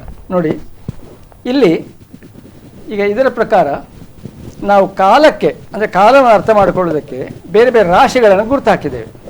ಈ ರಾಶಿಗಳನ್ನು ನಾವು ಹೇಳೋದು ಭವಿಷ್ಯ ರಾಶಿಗಳಲ್ಲ. ಈಗ ಇದು ಎಲ್ಲಿ ಕಾಣ್ತದೆ, ಆ ಗ್ರಹ ಎಲ್ಲಿ ಕಾಣ್ತದೆ ಹೇಳುವಾಗ, ಈಗ ನಿಮಗೆ ಆಗಲೇ ನಿಮ್ಮ ಪ್ರಶ್ನೆ ಬಂತು, ಮಂಗಳ ಗ್ರಹ ಎಲ್ಲಿ ಕಾಣ್ತದೆ, ಶನಿ ಗ್ರಹ ಎಲ್ಲಿ ಕಾಣ್ತದೆ ಅಂತ ಹೇಳುವಾಗ ನಾನು ರಾಶಿಗಳ ಪಟ್ಟಿ ಹೇಳಬಹುದು. ಆದರೆ ಇದರ ವಿವರಣೆ ಏನಂದರೆ, ನಾವಿಲ್ಲಿಂದ ನೋಡುವಾಗ ಆಕಾಶ ಸುತ್ತ ಒಂದು ಕಾಲ್ಪನಿಕವಾಗಿ ಒಂದು ವೃತ್ತವನ್ನು ಗಮನಿಸ್ಬೋದಾ? ಅಲ್ಲಿ ಏನಿಲ್ಲ, ಅದೇ ಒಂದು ವೃತ್ತವನ್ನು ನೀವು ಕಲ್ಪಿಸ್ಕೊಳ್ಳಿ. ವೃತ್ತ ಅಂದ ಕೂಡಲೇ ನಾವು ನೋಡುವಲ್ಲಿಂದ ಗಣಿತಶಾಸ್ತ್ರ ಪ್ರಕಾರ ನಾವು 360 ಡಿಗ್ರಿ ಅಂತ ಹೇಳ್ತೀವಿ, ಹೌದಲ್ಲ? ಈಗ ಇದನ್ನು 12 ಭಾಗ ಮಾಡಿದರೆ ಒಂದೊಂದು ಭಾಗ ಎಷ್ಟು ಕೋನ ಆಯಿತು? 30 ಡಿಗ್ರಿ, ಹೌದಲ್ಲ? 360 ಡಿಗ್ರಿಯ ಒಂದು ಭಾಗವನ್ನು, ಇಡೀ ವೃತ್ತವನ್ನು 12 ಭಾಗ ಯಾಕಂದರೆ ಒಂದು ವರ್ಷದಲ್ಲಿ 12 ಸಲ ಹುಣ್ಣಿಮೆ ಅಥವಾ 12 ಸಲ ಅಮಾವಾಸ್ಯೆ ಅಂದರೆ 12 ತಿಂಗಳು. ಒಂದೊಂದು ತಿಂಗಳು ಚಂದ್ರ ಎಲ್ಲಿರ್ತಾನೆ ಅಥವಾ ಒಂದೊಂದು ತಿಂಗಳು ಸೂರ್ಯ ಎಲ್ಲಿರ್ತಾನೆ ಹೇಳೋದಕ್ಕೆ ನಾವು ಇದನ್ನು ಕಾಲ್ಪನಿಕವಾಗಿ ಮಾಡಿದ್ದೇವೆ. ಇದನ್ನು ಒಂದು ಕ್ಯಾಲೆಂಡರ್ ಅಂತ ಹೇಳ್ತೇವೆ. ಯಾವ ಕ್ಯಾಲೆಂಡರ್? ಆಕಾಶವೇ ನಮ್ಮ ಕ್ಯಾಲೆಂಡರ್. ಈಗ ನಾವು ಫಾಲೋ ಮಾಡೋದು January February calendar, Gregorian calendar ಅಂತ ಹೇಳ್ತಾರೆ. ಇದು ಸಹಜವಾದಂಥ ನ್ಯಾಚುರಲ್ ಕ್ಯಾಲೆಂಡರ್. ನಮ್ಗೆ ಗೊತ್ತಿದೆ, ನಿಮಗೆ ಭಾರತದಲ್ಲಿ ನಾವು ಸೌರಮಾನ ಕ್ಯಾಲೆಂಡರ್ ಮತ್ತು ಚಂದ್ರಮಾನ ಕ್ಯಾಲೆಂಡರ್ ಅಂತ ಹೇಳ್ತೇವೆ, ಹೌದಲ್ಲ? ಈಗ ಇಸ್ಲಾಂ ಧರ್ಮದವರು ಚಂದ್ರನ ಪೊಸಿಷನ್ ನೋಡಿ ಅವ್ರ ತಿಂಗಳು ಇತ್ಯಾದಿ ಹೇಳೋದು. ಮತ್ತು ಇತರರು ಚಂದ್ರವನ್ನು ಭಾವಿಸ್ತಾರೆ, ಸೂರ್ಯನ ತಗೊಳ್ತಾರೆ ಸೌರಮಾನ, ಮತ್ತು ಸೂರ್ಯ ಚಂದ್ರನ ಸೇರಿಸಿ ಕೂಡ ಹೊಸ ಕ್ಯಾಲೆಂಡರ್ ಇದೆ. ಅದು ಇರಲಿ. ಈಗ ಇಲ್ಲಿ ಅರ್ಥ ಮಾಡಿ, ಈಗ ನಾನು ಇಲ್ಲಿಂದ ನೋಡ್ತಾ ಇದ್ದೇನೆ, ಇಡೀ ಆಕಾಶವನ್ನು ಈ ನೀಲಿ ಚಕ್ರಕ್ಕೆ ಅನುಗುಣವಾಗಿ ನೀವು 12 ಭಾಗ ಮಾಡಿದರೆ ಒಂದೊಂದು ಭಾಗ 30 ಡಿಗ್ರಿ ಇದ್ದು ಒಂದೊಂದಕ್ಕೆ ಒಂದೊಂದು ಹೆಸರು. ಒಂದು ಭಾಗಕ್ಕೆ ಮೇಷ, ಇನ್ನೊಂದು ಭಾಗಕ್ಕೆ ವೃಷಭ, ಇನ್ನೊಂದಕ್ಕೆ ಮಿಥುನ, ಕರ್ಕಾಟಕ. ಈಗ ನೋಡಿ ಈ ಥರ ಹೆಸರು ಕೊಟ್ಟಾಗ ಮೀನದವರೆಗೆ ಚಂದ್ರ ಎಲ್ಲಿ ಯಾವ ಪೊಸಿಷನ್ ಉಂಟು ಅಥವಾ ಸೂರ್ಯ ಯಾವ ಪೊಸಿಷನ್ ಉಂಟು ಹೇಳಲಿಕ್ಕೆ ಆಗ್ತದೆ. ಉದಾಹರಣೆಗೆ ಇವತ್ತು ನೋಡಿ ಇಲ್ಲಿ ಅದೇ ಮಾಡೆಲ್ನ ಇಲ್ಲಿದೆ, ಇಲ್ಲಿಂದ ನೋಡುವಾಗ ಸೂರ್ಯ ಇಲ್ಲಿ ಕಂಡ್ರೆ ಚಂದ್ರ ಇಲ್ಲಿ ಕಂಡ್ರೆ ಸೂರ್ಯ ಇರುವುದು ಕರ್ಕಾಟಕ ರಾಶಿಯಲ್ಲಿ, ಚಂದ್ರ ಇರುವುದು ಮಕರ ರಾಶಿಯಲ್ಲಿ. ಅಂದರೆ ಅರ್ಥ ಏನು? ನಾವು ನೋಡುವಾಗ ಈ ಪ್ರಕ್ರಿಯೆಯಲ್ಲಿ ಇದಕ್ಕೆ ಕ್ರಾಂತಿ ವೃತ್ತ ಅಂತಲೂ ಹೇಳ್ತಾರೆ. ಸೂರ್ಯನ ಜಾಗವನ್ನು ನಾವು ಕ್ಯಾನ್ಸರ್ ಅಥವಾ ಕರ್ಕಾಟಕ ರಾಶಿಯಲ್ಲಿ ಉಂಟು ಹೇಳಿದೆ ಆ ಪೊಸಿಷನ್ನಲ್ಲಿ. ಅದಕ್ಕೆ ಸರಿ ವಿರುದ್ಧವಾಗಿ ಮಕರ ರಾಶಿಯಲ್ಲಿ ಚಂದ್ರ ಉಂಟು ಅಂತ ಅರ್ಥ ಆಗ್ಬೋದಲ್ಲ. ನೋಡಿ ಅಲ್ಲಿಂದ ಮುಂದುವರಿಸ್ತೇನೆ ನಾನು. ಈ ರಾಶಿಗಳ ಬಗ್ಗೆ ನಿಮಗೆ ಸ್ಪಷ್ಟ ಸಣ್ಣ ಮಟ್ಟಿಗೆ ಅರ್ಥ ಆಯ್ತು ಭಾವಿಸ್ತೇನೆ. ನೋಡಿ ಇಲ್ಲಿ ಇವತ್ತು ರಾತ್ರಿ ಚಂದ್ರಗ್ರಹಣ ಘಟಿಸುವ ಹೊತ್ತಿಗೆ ನೋಡಿ, ಇದು ಭೂಮಿ ಒಂದು ಮಾದರಿ, ಅದರ ಮೇಲೆ ಯಾರೊಬ್ಬ ಮನುಷ್ಯ ಕಾಣ್ತಾನಲ್ಲ, ಅಂದರೆ ನಾವೆಲ್ಲ ನೋಡುವುದು ಇಲ್ಲಿಂದ. ಈಗ ಇಲ್ಲಿ ನೋಡುವಾಗ ನೋಡಿ, ಇದು ಚಂದ್ರ, ಸೂರ್ಯ, ಭೂಮಿ ಮತ್ತು ಸೂರ್ಯ ಸಾಮಾನ್ಯ ಒಂದೇ ರೇಖೆಯಲ್ಲಿ ಕಾಣ್ತದೆ, ಹೌದಲ್ಲ?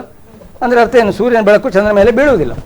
ಯಾವಾಗ ನೋಡಿ ಗ್ರಹಣ ಘಟಿಸುವುದಕ್ಕೆ ಚಂದ್ರ ಮೊದಲು ಇಲ್ಲಿರ್ತದೆ, ಗಮನಿಸಿ, ಆ ಬೆಳಕು ಬೀಳ್ತಲ್ಲ, ಸ್ವಲ್ಪ ಹೊತ್ತಾಗಿ ತಿರುಗ್ತಾ ಭೂಮಿ ಸುತ್ತ ತಿರುಗುವಾಗ ಇದು ಇಲ್ಲಿ ಬರ್ತದೆ, ಕ್ರಮೇಣ ಈ ಕಡೆ ಬರ್ತದೆ, ಅಂದರೆ ಭೂಮಿ ಸುತ್ತು ಹೊಡಿತದೆ. ಇಲ್ಲಿಂದ ಸಾಮಾನ್ಯ ಇಲ್ಲಿ ಬರುವಲ್ಲಿವರೆಗೆ ಗ್ರಹಣ ಘಟಿಸ್ತದೆ, ಆಮೇಲೆ ಮತ್ತೆ ಕಾಣ್ತದೆ, ಹೌದಲ್ಲ? ಈಗ ನೋಡಿ ಇಲ್ಲಿ ಸರಿಯಾಗಿ ಭೂಮಿಯಿಂದ ಈ ದಿಕ್ಕು ಕ್ಯಾನ್ಸರ್ ಅಥವಾ ಕರ್ಕಾಟಕ ರಾಶಿ, ಈ ದಿಕ್ಕು ಮಕರ ರಾಶಿ. ನೋಡಿ ನೀವೆಲ್ಲ ಅರ್ಥ ಮಾಡಿಕೊಳ್ಳಿ. ಈಗ ನಮ್ಮ ಭೂಮಿಯ ಲೆವೆಲ್ಗೆ ಅನುಗುಣವಾಗಿ ಇಲ್ಲಿ ಬಾಲ್ಗಳನ್ನು ನೋಡಿದರೆ ಯಾವುದೆಲ್ಲ ನಮಗೆ ಕಾಣುವ ಸಾಧ್ಯತೆಗಳುಂಟು ನೋಡಿ. ಈ ಅಲ್ವಾ ಸಮತಟ್ಟಿನ ಕೆಳಗಿಂದ ಕಾಣುವುದಿಲ್ಲ. ಈಗ ನೋಡಿ ಈ 2 ಚೆಂಡುಗಳು ಕಾಣಿಸೋದಿಲ್ಲ ಇಲ್ಲಿಂದ, ಹೌದಲ್ಲ? ಇಲ್ಲಿಂದ ಕಾಣ್ತದೆ, ಭೂಮಿಯ ಮೇಲಿಂದ ಇವನು ನೋಡ್ತಾ ಇದ್ದಾನಲ್ಲ ನಮ್ಮ ಹಾಗೆ, ಅವನಿಗೆ ಈ 2 ಚೆಂಡುಗಳು ಕಾಣಿಸೋದಿಲ್ಲ, ಇದೆರಡು ಕಾಣ್ತದೆ ನೋಡಿ. ಇದು ಬುಧ ಗ್ರಹ, ಇದು ಶುಕ್ರ ಗ್ರಹ. ಸೂರ್ಯ ಮುಳುಗಿದ ಹೊತ್ತಿಗೆ ಇದು ಕೂಡ ಮರೆಯಾಗ್ತದೆ, ಕೆಳಗೆ ಹೋಗ್ತದೆ. ಸಮಯ ಹೋದಾಗೆ ಚಂದ್ರ ನಮ್ಮ ಸುತ್ತ ತಿರುಗಿದಾಗ ಕಾಣ್ತದೆ, ಸಹಜವಾಗಿ ಚಂದ್ರ ಹೀಗೆ ತಿರುಗಿ ಹೇಳಿದ್ದೇನೆ. ಇಲ್ಲಿ ಮಂಗಳ ಗ್ರಹ ಅಂದರೆ ಸೂರ್ಯ, ಆಗ ಪ್ರಶ್ನೆ ಕೇಳಿದ್ದೀನಿ ನೀವು, ಸೂರ್ಯನ ನೋಡುವಾಗ ಚಂದ್ರ ಕಾಣ್ತಾ ಇದ್ರೆ ಅಥವಾ ಚಂದ್ರ ಮರೆಯಾದರೆ ಅದರ ಪಕ್ಕದಲ್ಲಿ ಮಂಗಳ ಗ್ರಹ ಕಾಣ್ತದೆ, ಅಂದರೆ ಹೀಗೆ ಹೋಗ್ತಾ ಹೀಗೆ ಕಾಣ್ತದೆ. ಅಂದರೆ ನೋಡಿ ಉದಾಹರಣೆಗೆ ಭೂಮಿ ಹೀಗೆ ತಿರುಗುವಾಗ ಏನಾಗ್ತದೆ ಹೇಳಿ, ಅವನ ನೆತ್ತಿ ಮೇಲೆ ಚಂದ್ರ ಬಂದಾಗ ಕಾಣ್ತಲ್ಲ, ಹೌದಲ್ಲ? ಚಂದ್ರ ಭೂಮಿ ಹೀಗೆ ಇರೋದಿಲ್ಲ, ಕ್ರಮೇಣ ಹೀಗೆ ತಿರುಗ್ತಾ ಹೀಗೆ ಹೋಗ ಅವನ ನೆತ್ತಿ ಮೇಲೆ ಬಂದಾಗ ಆಗ್ತದೆ. ಅಂದರೆ ನಮಗೆ ರಾತ್ರಿಯಲ್ಲಿ ಕಾಣ್ತದೆ ಚಂದ್ರ, ಇಲ್ಲಿ ಕಾಣ್ತಾನೆ. ಅದೇ ಹೊತ್ತಿಗೆ ಮಂಗಳ ಕೂಡ ಅವನ ನೆತ್ತಿಗೆ ಬಂದಾಗ ಆಗ್ತದೆ, ಹೌದಲ್ಲ? ಅಂದರೆ ಮಂಗಳ ಗ್ರಹ ಇಲ್ಲಿ ಬರ್ತದೆ, ಪಕ್ಕದಲ್ಲಿ ಕಾಣ್ತದೆ, ಅದು ಅಡ್ಡದಲ್ಲಿ ಬರುವುದಿಲ್ಲ, ಹಾಗಾಗಿ ಮಂಗಳ ಕಾಣ್ತದೆ. ಇದು ಗುರುಗ್ರಹ, ಇದು ಶನಿ ಗ್ರಹ. ನಾನು ಹಾಗೆ ಹೇಳಿದೆಲ್ಲ, ಚಂದ್ರಗ್ರಹಣ ಘಟಿಸುವ ಹೊತ್ತಿಗೆ ನಮ್ಮ ನೆತ್ತಿಯಲ್ಲಿ ಮಂಗಳ ಇರ್ತದೆ, ಅದಕ್ಕೆ ಮೊದಲು ಗುರು ಆ ಕಡೆ ಹೋಗಿರ್ತದೆ, ಶನಿ ಕೂಡ ಇಲ್ಲಿ ಕಾಣ್ತದೆ. ಇದಕ್ಕೆ ಸಂಬಂಧ ಇಲ್ಲ. ಇವುಗಳೆಲ್ಲವೂ ಕೂಡ ಸೂರ್ಯನ ಸುತ್ತ ಹೀಗೆ ತಿರುಗುವ ಹೊತ್ತಿಗೆ, ಒಂದೊಂದು ಹೊತ್ತಿಗೆ ನಮ್ಮ ಭೂಮಿ ಹೀಗೆ ತಿರುಗುವ ಕಾರಣ ನಮಗೆಲ್ಲ ನಮ್ಮ ಸುತ್ತ ತಿರುಗಿದಾಗ ಕಾಣ್ತದೆ. ಅದಕ್ಕೆ ಅನುಗುಣವಾಗಿ ಅದನ್ನು ಎಲ್ಲಿ ಉಂಟು ಹೇಳೋದಕ್ಕೆ ಇಂಥ ರಾಶಿಯಲ್ಲಿ ಅಂತ ಹೇಳ್ತೇವೆ. ಇಷ್ಟು ಕೋನ ಅಂತ ಹೇಳಿದ ಎಲ್ರಿಗೂ ಅರ್ಥ ಆಗಲಿಕ್ಕಿಲ್ಲ, ಆದರೆ ರಾಶಿ ಹೆಸರನ್ನು ಕೊಟ್ಟು ನಾವು ಇಂಥ ಪೊಸಿಷನ್ ಅಂತ ಹೇಳ್ತೇವೆ. ಅರ್ಥ ಆಗ್ಬೋದಲ್ಲ? ಮುಂದೆ ಪ್ರಶ್ನೆಗಳಿದೆ ಕೇಳಿ. ಇದು ನಾವು ಹೇಳ್ತೀವಲ್ಲ ರಾಶಿ ಫಲ, ಮತ್ತೆ ಇದಕ್ಕೆ ತೊಂದರೆ ಆಗ್ಬೋದು, ಇದು ರಾಶಿಗೆ ತೊಂದರೆ ಆಗ್ತದೆ, ಇದಕ್ಕೆ ತೊಂದರೆ ಆಗ್ತದೆ. ಓಕೆ, ಬರ್ತೇನೆ ಆ ವಿಷಯಕ್ಕೆ ಬರ್ತೇನೆ. ಆ ಕ್ಯಾಲೆಂಡರ್ ವಿಷಯ ಮರಿಬೇಡಿ. ಯಾವುದು? ಒಂದು ಚಕ್ರದಲ್ಲಿ 30 ಡಿಗ್ರಿ ಅನುಗುಣವಾಗಿ ಒಂದು ರಾಶಿ ಅಂತ. ರಾಶಿ ಯಾಕೆ ಹೆಸರು ಕೊಟ್ಟಿದ್ದೇವೆ? ಪೊಸಿಷನ್ಗೆ. ನಕ್ಷತ್ರಗಳ ಹೆಸರು ಹೇಳಿದ್ದೇವೆ, ಅದು ಆ್ಯಕ್ಚುಲಿ ಕಾಣುವ ನಕ್ಷತ್ರಗಳು ಅಂತಲ್ಲ. ನಮ್ಮಲ್ಲಿ ನೋಡಿ ಒಂದು ಪದ್ಧತಿ ನಿಮ್ಗೆ ಗೊತ್ತಿದೆ. ಈಗ ನಾವು ಕ್ಯಾಲೆಂಡರ್ ಫಾಲೋ ಮಾಡೋದು ಯಾವುದು ಹೇಳಿ? ಗ್ರೆಗೋರಿಯನ್ ಕ್ಯಾಲೆಂಡರ್ ಅಂತ ಹೇಳ್ತಾರೆ. ಪೋಪ್ ಗ್ರೆಗರಿ ಅಂತ ಹೇಳುವವರು ಸುಮಾರು 1500ನೇ ಇಸ್ವಿಯಲ್ಲೇ ಅದನ್ನು ರಚನೆ ಮಾಡಿದರು. ಅದಕ್ಕಿಂತ ಹಿಂದೆ ಕ್ರಿಶ್ಚಿಯನ್ ಕ್ಯಾಲೆಂಡರ್ ಇತ್ತು, ಅದಕ್ಕಿಂತ ಹಿಂದೆ ಭಾರತೀಯ ಕ್ಯಾಲೆಂಡರ್ ಸ್ಥಾಪನೆ ಆಗಿತ್ತು, ಗೊತ್ತಾಯ್ತಲ್ವ? ಈಗ ನಾವು ಭಾರತೀಯ ಕ್ಯಾಲೆಂಡರ್ ಸೂರ್ಯ ಮತ್ತು ಚಂದ್ರನ ಅವಲಂಬಿಸಿರುವಂಥದ್ದು. ಇಲ್ಲಿ ನಮ್ಮ ಈಗ ನಾವು ಫಾಲೋ ಮಾಡೋ ಕ್ಯಾಲೆಂಡರಲ್ಲಿ ದಿನಕ್ಕೆ ಏನು ಸೂಚನೆ ಕೊಡ್ತೇವೆ ನಾವು? ಒಂದು ದಿನ ಅಂದರೆ ನಂಬರ್ ಅಲ್ವಾ? ಇವತ್ತು 27 ತಾರೀಕು, ನಾಳೆ 28 ತಾರೀಕು ಅಂತ ಹೇಳ್ತೇವೆ. ಭಾರತೀಯ ಪದ್ಧತಿ ಹೇಗಿತ್ತಂದರೆ ಪ್ರತಿಯೊಂದು ದಿನಕ್ಕೆ ಒಂದೊಂದು ಹೆಸರು. ಯಾವ ಹೆಸರು ಅಂದರೆ ಅಶ್ವಿನಿ, ಭರಣಿ, ಕೃತ್ತಿಕ, ರೋಹಿಣಿ ಅಂತ ಒಂದೊಂದು ದಿನಕ್ಕೆ ಹೆಸರಿಟ್ಟದು. ತಿಂಗಳಿಗೆ ಹೆಸರುಂಟು ಗೊತ್ತಾ ನಿಮಗೆ? ಚೈತ್ರ, ವೈಶಾಖ, ಜ್ಯೇಷ್ಠ ಅಂತ. ಗೊತ್ತಾಯ್ತಲ್ಲ? ಇರಲಿ, ಏನೂ ಆಗಿಲ್ಲ, ಗ್ರಹಣದಿಂದಲ್ಲ. ಸೊ ಇದು ಇಲ್ಲಿ ಒಂದೊಂದು ದಿನಕ್ಕೆ ಒಂದು ಹೆಸರಿದೆ ಅಲ್ಲ.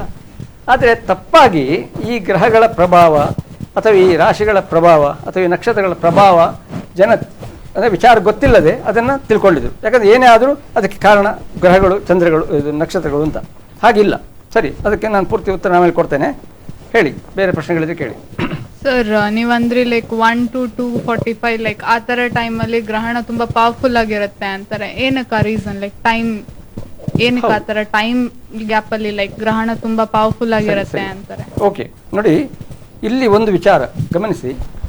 ಈ ಅರ್ಧ ಜ್ಞಾನ ಏನು ಜ್ಞಾನ ಇರುವುದಕ್ಕಿಂತ ಡೇಂಜರ್ ಅಂತ ಹೇಳ್ತಾರೆ, ಗೊತ್ತಲ್ಲ. ಪೂರ್ತಿ ತಿಳ್ಕೊಂಡಿರೋದು ಒಳ್ಳೆಯದು, ಅದು ಅರ್ಧ ನೀವೇ ಹೇಳಿದಾಗೆ ಸಮಯದ ಒಂದು ಇಷ್ಟು ಹೊತ್ತಿಗೆ ಹೆಚ್ಚು. ನಾನಾಗ ನಿಮಗೆ ಟೈಮ್ ಹೇಳಿದಲ್ಲ, ಯಾವುದು ಗ್ರಹಣದ ಟೈಮ್ ಯಾವುದು? ಇಲ್ಲಿಂದ ಇಲ್ಲಿ ಬರುವವರೆಗೆ ಚಂದ್ರನ ಮೇಲೆ ಬೆಳಕು ಬೀಳೋದಿಲ್ಲ ಅಲ್ವಾ. ಈಗ ನಾವು ಅದನ್ನು ನಮ್ಮ ನಂಬಿಕೆ ಮಿಕ್ಸ್ ಮಾಡಿದ ಏನಾಗ್ತದೆ, ಆ ಟೈಮಲ್ಲಿ ನಮಗೆ ಹೆಚ್ಚು ಪ್ರಭಾವ ಬೀಳುತ್ತೆ ಅಂತ ತಿಳ್ಕೊಳ್ತೇವೆ. ಹಾಗೇನಿಲ್ಲ. ಯಾಕಂದ್ರೆ ನೋಡಿ, ಗಮನಿಸಿ, ಗ್ರಹಣ ನೋಡಿ ಗ್ರಹಣ ಆಗೋ ಸಮಯದಲ್ಲಿ ಚಂದ್ರನ ಪೊಸಿಷನ್ ಇಲ್ಲಿ ಇರ್ತದೆ, ಆ ತಿಂಗಳಲ್ಲಿ ಅಥವಾ ಆ ದಿನದಲ್ಲಿ, ಮತ್ತು ಈ ಕಡೆ ಇರ್ತದೆ. ತಿರುಗುವಾಗ ನನ್ನ ಮಾಡೆಲ್ ಪ್ರಕಾರ ಒಂದೇ ಪಥದಲ್ಲಿ ಹೀಗೇನು ತಿರುಗುವುದಲ್ಲ, ಗೊತ್ತಾಯ್ತಲ್ಲ. ಒಮ್ಮೊಮ್ಮೆ ಇಲ್ಲಿ ತಿರುಗುತ್ತೆ, ಆಗ ಚಂದ್ರಗ್ರಹಣ ಆಗುವುದಿಲ್ಲ. ಇಲ್ಲಿ ತಿರುಗುತ್ತೆ, ಆಗ ಚಂದ್ರಗ್ರಹಣ ಆಗುವುದಿಲ್ಲ. ನೇರ ಹಿಂದೆ ಬಂದಾಗ ಏನಾಗ್ತದೆ, ಗ್ರಹಣ ಅಂದರೆ ಚಂದ್ರ ಕಾಣಿಸದೆ ಹೋಗ್ತದೆ. ನಾನು ಮುಖ್ಯ ಹೇಳೋದಂದರೆ, ಇಲ್ಲಿ ಯಾವುದೇ ನಮ್ಗೆ ಕಾಣಿಸುವುದು ಕಾಣದೇ ಇರುವುದು ಚಂದ್ರನಿಗೆ ಏನಾಗುವುದಾಗಲಿ ಸೂರ್ಯನಿಗೆ ಆಗುವುದಾಗಲಿ ಏನೂ ಅಲ್ಲ. ಭೂಮಿಯಿಂದ ನೋಡುವಾಗ ಆಗ ನೀವು ಕೇಳಿದಿರಿ, ಕೆಲವರಿಗೆ ಕಾಣ್ತದೆ, ಕೆಲವರಿಗೆ ಕಾಣಿಸದೆ ಹೋಗ್ತದೆ. ಯಾಕಂದರೆ ಅವರ ಸ್ಥಾನದ ಮೇಲೆ ನಿಂತ್ಕೊಂಡು. ಚಂದ್ರನಿಗಾಗಿ ಸೂರ್ಯನಿಗೆ ಏನೂ ಆಗದ ಕಾರಣ ನಮ್ಗೆ ಕೂಡ ಏನು ಆಗೋದಿಲ್ಲ. ಇದೊಂದು ಬೆಳಕು ನೆರಳಿನ ಆಟ, ಏನು ಲೈಟ್ ಮತ್ತು ಶ್ಯಾಡೋದ ಒಂದು ಪ್ಲೇ, ಗೊತ್ತಾಯ್ತಲ್ವ. ಈಗ ನಮ್ಮ ಕ್ಯಾಮರಾ ಇದೆ, ನಾವು ಕ್ಯಾಮರಾ ತಪ್ಪಿಸಿ ಆಚೆ ಹೋದರೆ ನಾವು ಕಾಣೋದಿಲ್ಲ, ಕ್ಯಾಮರಾ ಕಡೆ ಬಂದರೆ ಕಾಣ್ತೇವೆ. ಅದು ಬೆಳಕಿನ ಆಟ ಅಲ್ವ, ಹೌದಲ್ಲ. ಈ ರೀತಿ. ಸರಿ, ಮತ್ತೆ ಕೇಳಿ. ಸರ್, ಈ ಗ್ರಹಣಕ್ಕೂ ಸಹ ಮೊನ್ನೆ ಜಾನ್ವರಿಯಲ್ಲಿ ಬಂದ ಗ್ರಹಣಕ್ಕೂ ಸಹ ಡಿಫ್ರೆನ್ಸ್ ಓಕೆ, ನೋಡಿ, ಈಗ ನೀವು ಸರಿ ಲೆಕ್ಕ ಹಾಕಿದರೆ ಮೊನ್ನೆ ಗ್ರಹಣ ಅದು ಜನವರಿ, ಈಗ ಅದು ಜುಲೈಯಲ್ಲಿ. ಸಾಮಾನ್ಯ ಒಂದು 6 ತಿಂಗಳ ಡಿಫ್ರೆನ್ಸ್ ಇದೆ. ಜನವರಿ 31ಕ್ಕೆ, ಇದು ಜುಲೈ 27ಕ್ಕೆ ಸಾಮಾನ್ಯ. ನೋಡಿ, ಈಗ ಇಲ್ಲಿ ನಾನು ಈ ಮಾದರಿಯಲ್ಲಿ ಹೇಳಿದಾಗೆ ಆ ಪಥ ಉಂಟಲ್ವ, ನೋಡಿ, ಇವತ್ತು ನಾನು ವಿವರಣೆ ಕೊಟ್ಟೆ. ಚಂದ್ರ ಇವತ್ತು ಏನಾಗ್ತದೆ, ದಕ್ಷಿಣ ಆಕಾಶದ ಉತ್ತರ ಕಡೆ ಹೋಗ್ತಂತ ಹೇಳಿದೆ. ಮೊನ್ನೆ ಆದ ಗ್ರಹಣ ಚಂದ್ರ ಉತ್ತರ ಆಕಾಶದಲ್ಲಿದ್ದ, ಅವನು ದಕ್ಷಿಣ ಆಕಾಶ ಕಡೆ ಹೋದದ್ದು. ಅಂದರೆ ಆ ಪಥದಲ್ಲಿ ಚೇಂಜಸ್ ಇರ್ತದೆ, ಗೊತ್ತಾಯ್ತಲ್ವ. ಸೊ ಆದರೆ ಒಂದಕ್ಕೊಂದು ಸಂಬಂಧ ಅಂತ ಇಲ್ಲ. ನೋಡಿ, ಒಂದು ಮುಖ್ಯ ವಿಚಾರ ಅಂದರೆ, ಇವತ್ತೊಂದು ಗ್ರಹಣ ಆಗ್ತದೆ, ಅದೇ ಥರದ ಗ್ರಹಣ ಅಂದರೆ ಇದೇ ಪಾತ್ ಇದೇ ದೂರದಲ್ಲಿ ಆಗುವಂಥದ್ದು ಸಾಮಾನ್ಯ 18 ವರ್ಷ 11 ದಿವಸಕ್ಕೊಮ್ಮೆ ಆಗ್ತದೆ. ಅರ್ಥ ಆಗ್ಬೋದಾ? ಇದನ್ನು ಯಾರು ಹೇಳಿದ್ದು? ನಿಮ್ಮಂಥ ಕುತೂಹಲಿಗಳು ಅರ್ಥ ಮಾಡಿಕೊಂಡು ತಿಳ್ಕೊಂಡಾಗ ಅದರ ಅವಧಿ ಗೊತ್ತಾಯ್ತು. ಯಾಕಂದರೆ ಇದು ನೋಡಿ, ಈ ನೇಚರ್ನಲ್ಲಿ ಸಿಸ್ಟಮ್ಯಾಟಿಕ್ ಆಗಿ ಪ್ರತಿಯೊಂದು ನಡೀತದೆ, ಪೀರಿಯಾಡಿಕ್ ಆಗಿ, ಗೊತ್ತಾಯ್ತಲ್ವ. ಇಂಥ ಪ್ರಕ್ರಿಯೆಯಲ್ಲಿ ಇಂಥದೇ ಗ್ರಹಣ ತಿರುಗುವುದು ಮತ್ತು ಅಲ್ಲಿ ಬರುವಂಥದ್ದು ಸುಮಾರು 18 ವರ್ಷ 11 ದಿವಸ ಅಂತ ಹೇಳಿದ್ದೇನೆ. ನೋಡಿ, ಇದನ್ನೇ ಹೆಚ್ಚಿನವರು ಅದು ಹೇಗಪ್ಪ ಮುಂಚಿತವಾಗಿ ಹೇಳ್ತಾರೆ ಗ್ರಹಣ ಅಂತ ಭಾವಿಸ್ತಾರಲ್ಲ. ನೀವು ಕೂಡ ತಿಳ್ಕೊಂಡ್ರೆ ನೀವು ಕೂಡ ಲೆಕ್ಕ ಹಾಕಿ ಯಾವಾಗ ಇಂಥ ಗ್ರಹಣ ಘಟಿಸ್ತಂತ ಲೆಕ್ಕ ಹಾಕ್ಲಿಕ್ಕೆ ಆಗ್ತದೆ, ಆ ದೂರ. ಆದರೆ ಇವತ್ತು ಮಂಗಳೂರಲ್ಲಿ ಕಂಡದ್ದು ಮುಂದಿನ 18 ವರ್ಷ ಅಂತ ಮಂಗಳೂರು ಕಾಣದೇ ಇರ್ಬೋದು. ಯಾಕೆ? ಭೂಮಿ ಸಹಜವಾಗಿ ತಿರುಗ್ತದೆ, ತನ್ನ ಸುತ್ತ ತಿರುಗುವ ಕಾರಣ ಬೇರೆ ಪ್ರದೇಶದವರು ಕಾಣ್ಬೋದು, ಅಷ್ಟೇ ವ್ಯತ್ಯಾಸ. ಹಾಗಾಗಿ ಅಂಥ ವ್ಯತ್ಯಾಸಗಳು ಅಂತ ಇಲ್ಲ, ಅಂದರೆ ಅಥವಾ ಸಂಬಂಧಗಳು ಇಲ್ಲ. ಜನವರಿಲಿ ಆಯಿತು, ಜುಲೈಯಲ್ಲಿ ಆಗ್ತದೆ. ಬರುವ ವರ್ಷ ಕೆಲವು ಚಂದದ ಒಂದು ಸೂರ್ಯಗ್ರಹಣ ಆಗಲಿಕ್ಕಿದೆ, ಕಂಕಣ ಸೂರ್ಯಗ್ರಹಣ ಅಂತ ಹೇಳ್ತಾರೆ. ಬರುವ ವರ್ಷ ಡಿಸೆಂಬರಲ್ಲಿ. ಈ ವರ್ಷ ಕಾಣುವಂಥ ಗ್ರಹಣ ನಮ್ಗೆ ಕಾಣಿಸೋದಿಲ್ಲ, ಬೇರೆ ದೇಶದವ್ರಿಗೆ ಕಾಣ್ತದೆ.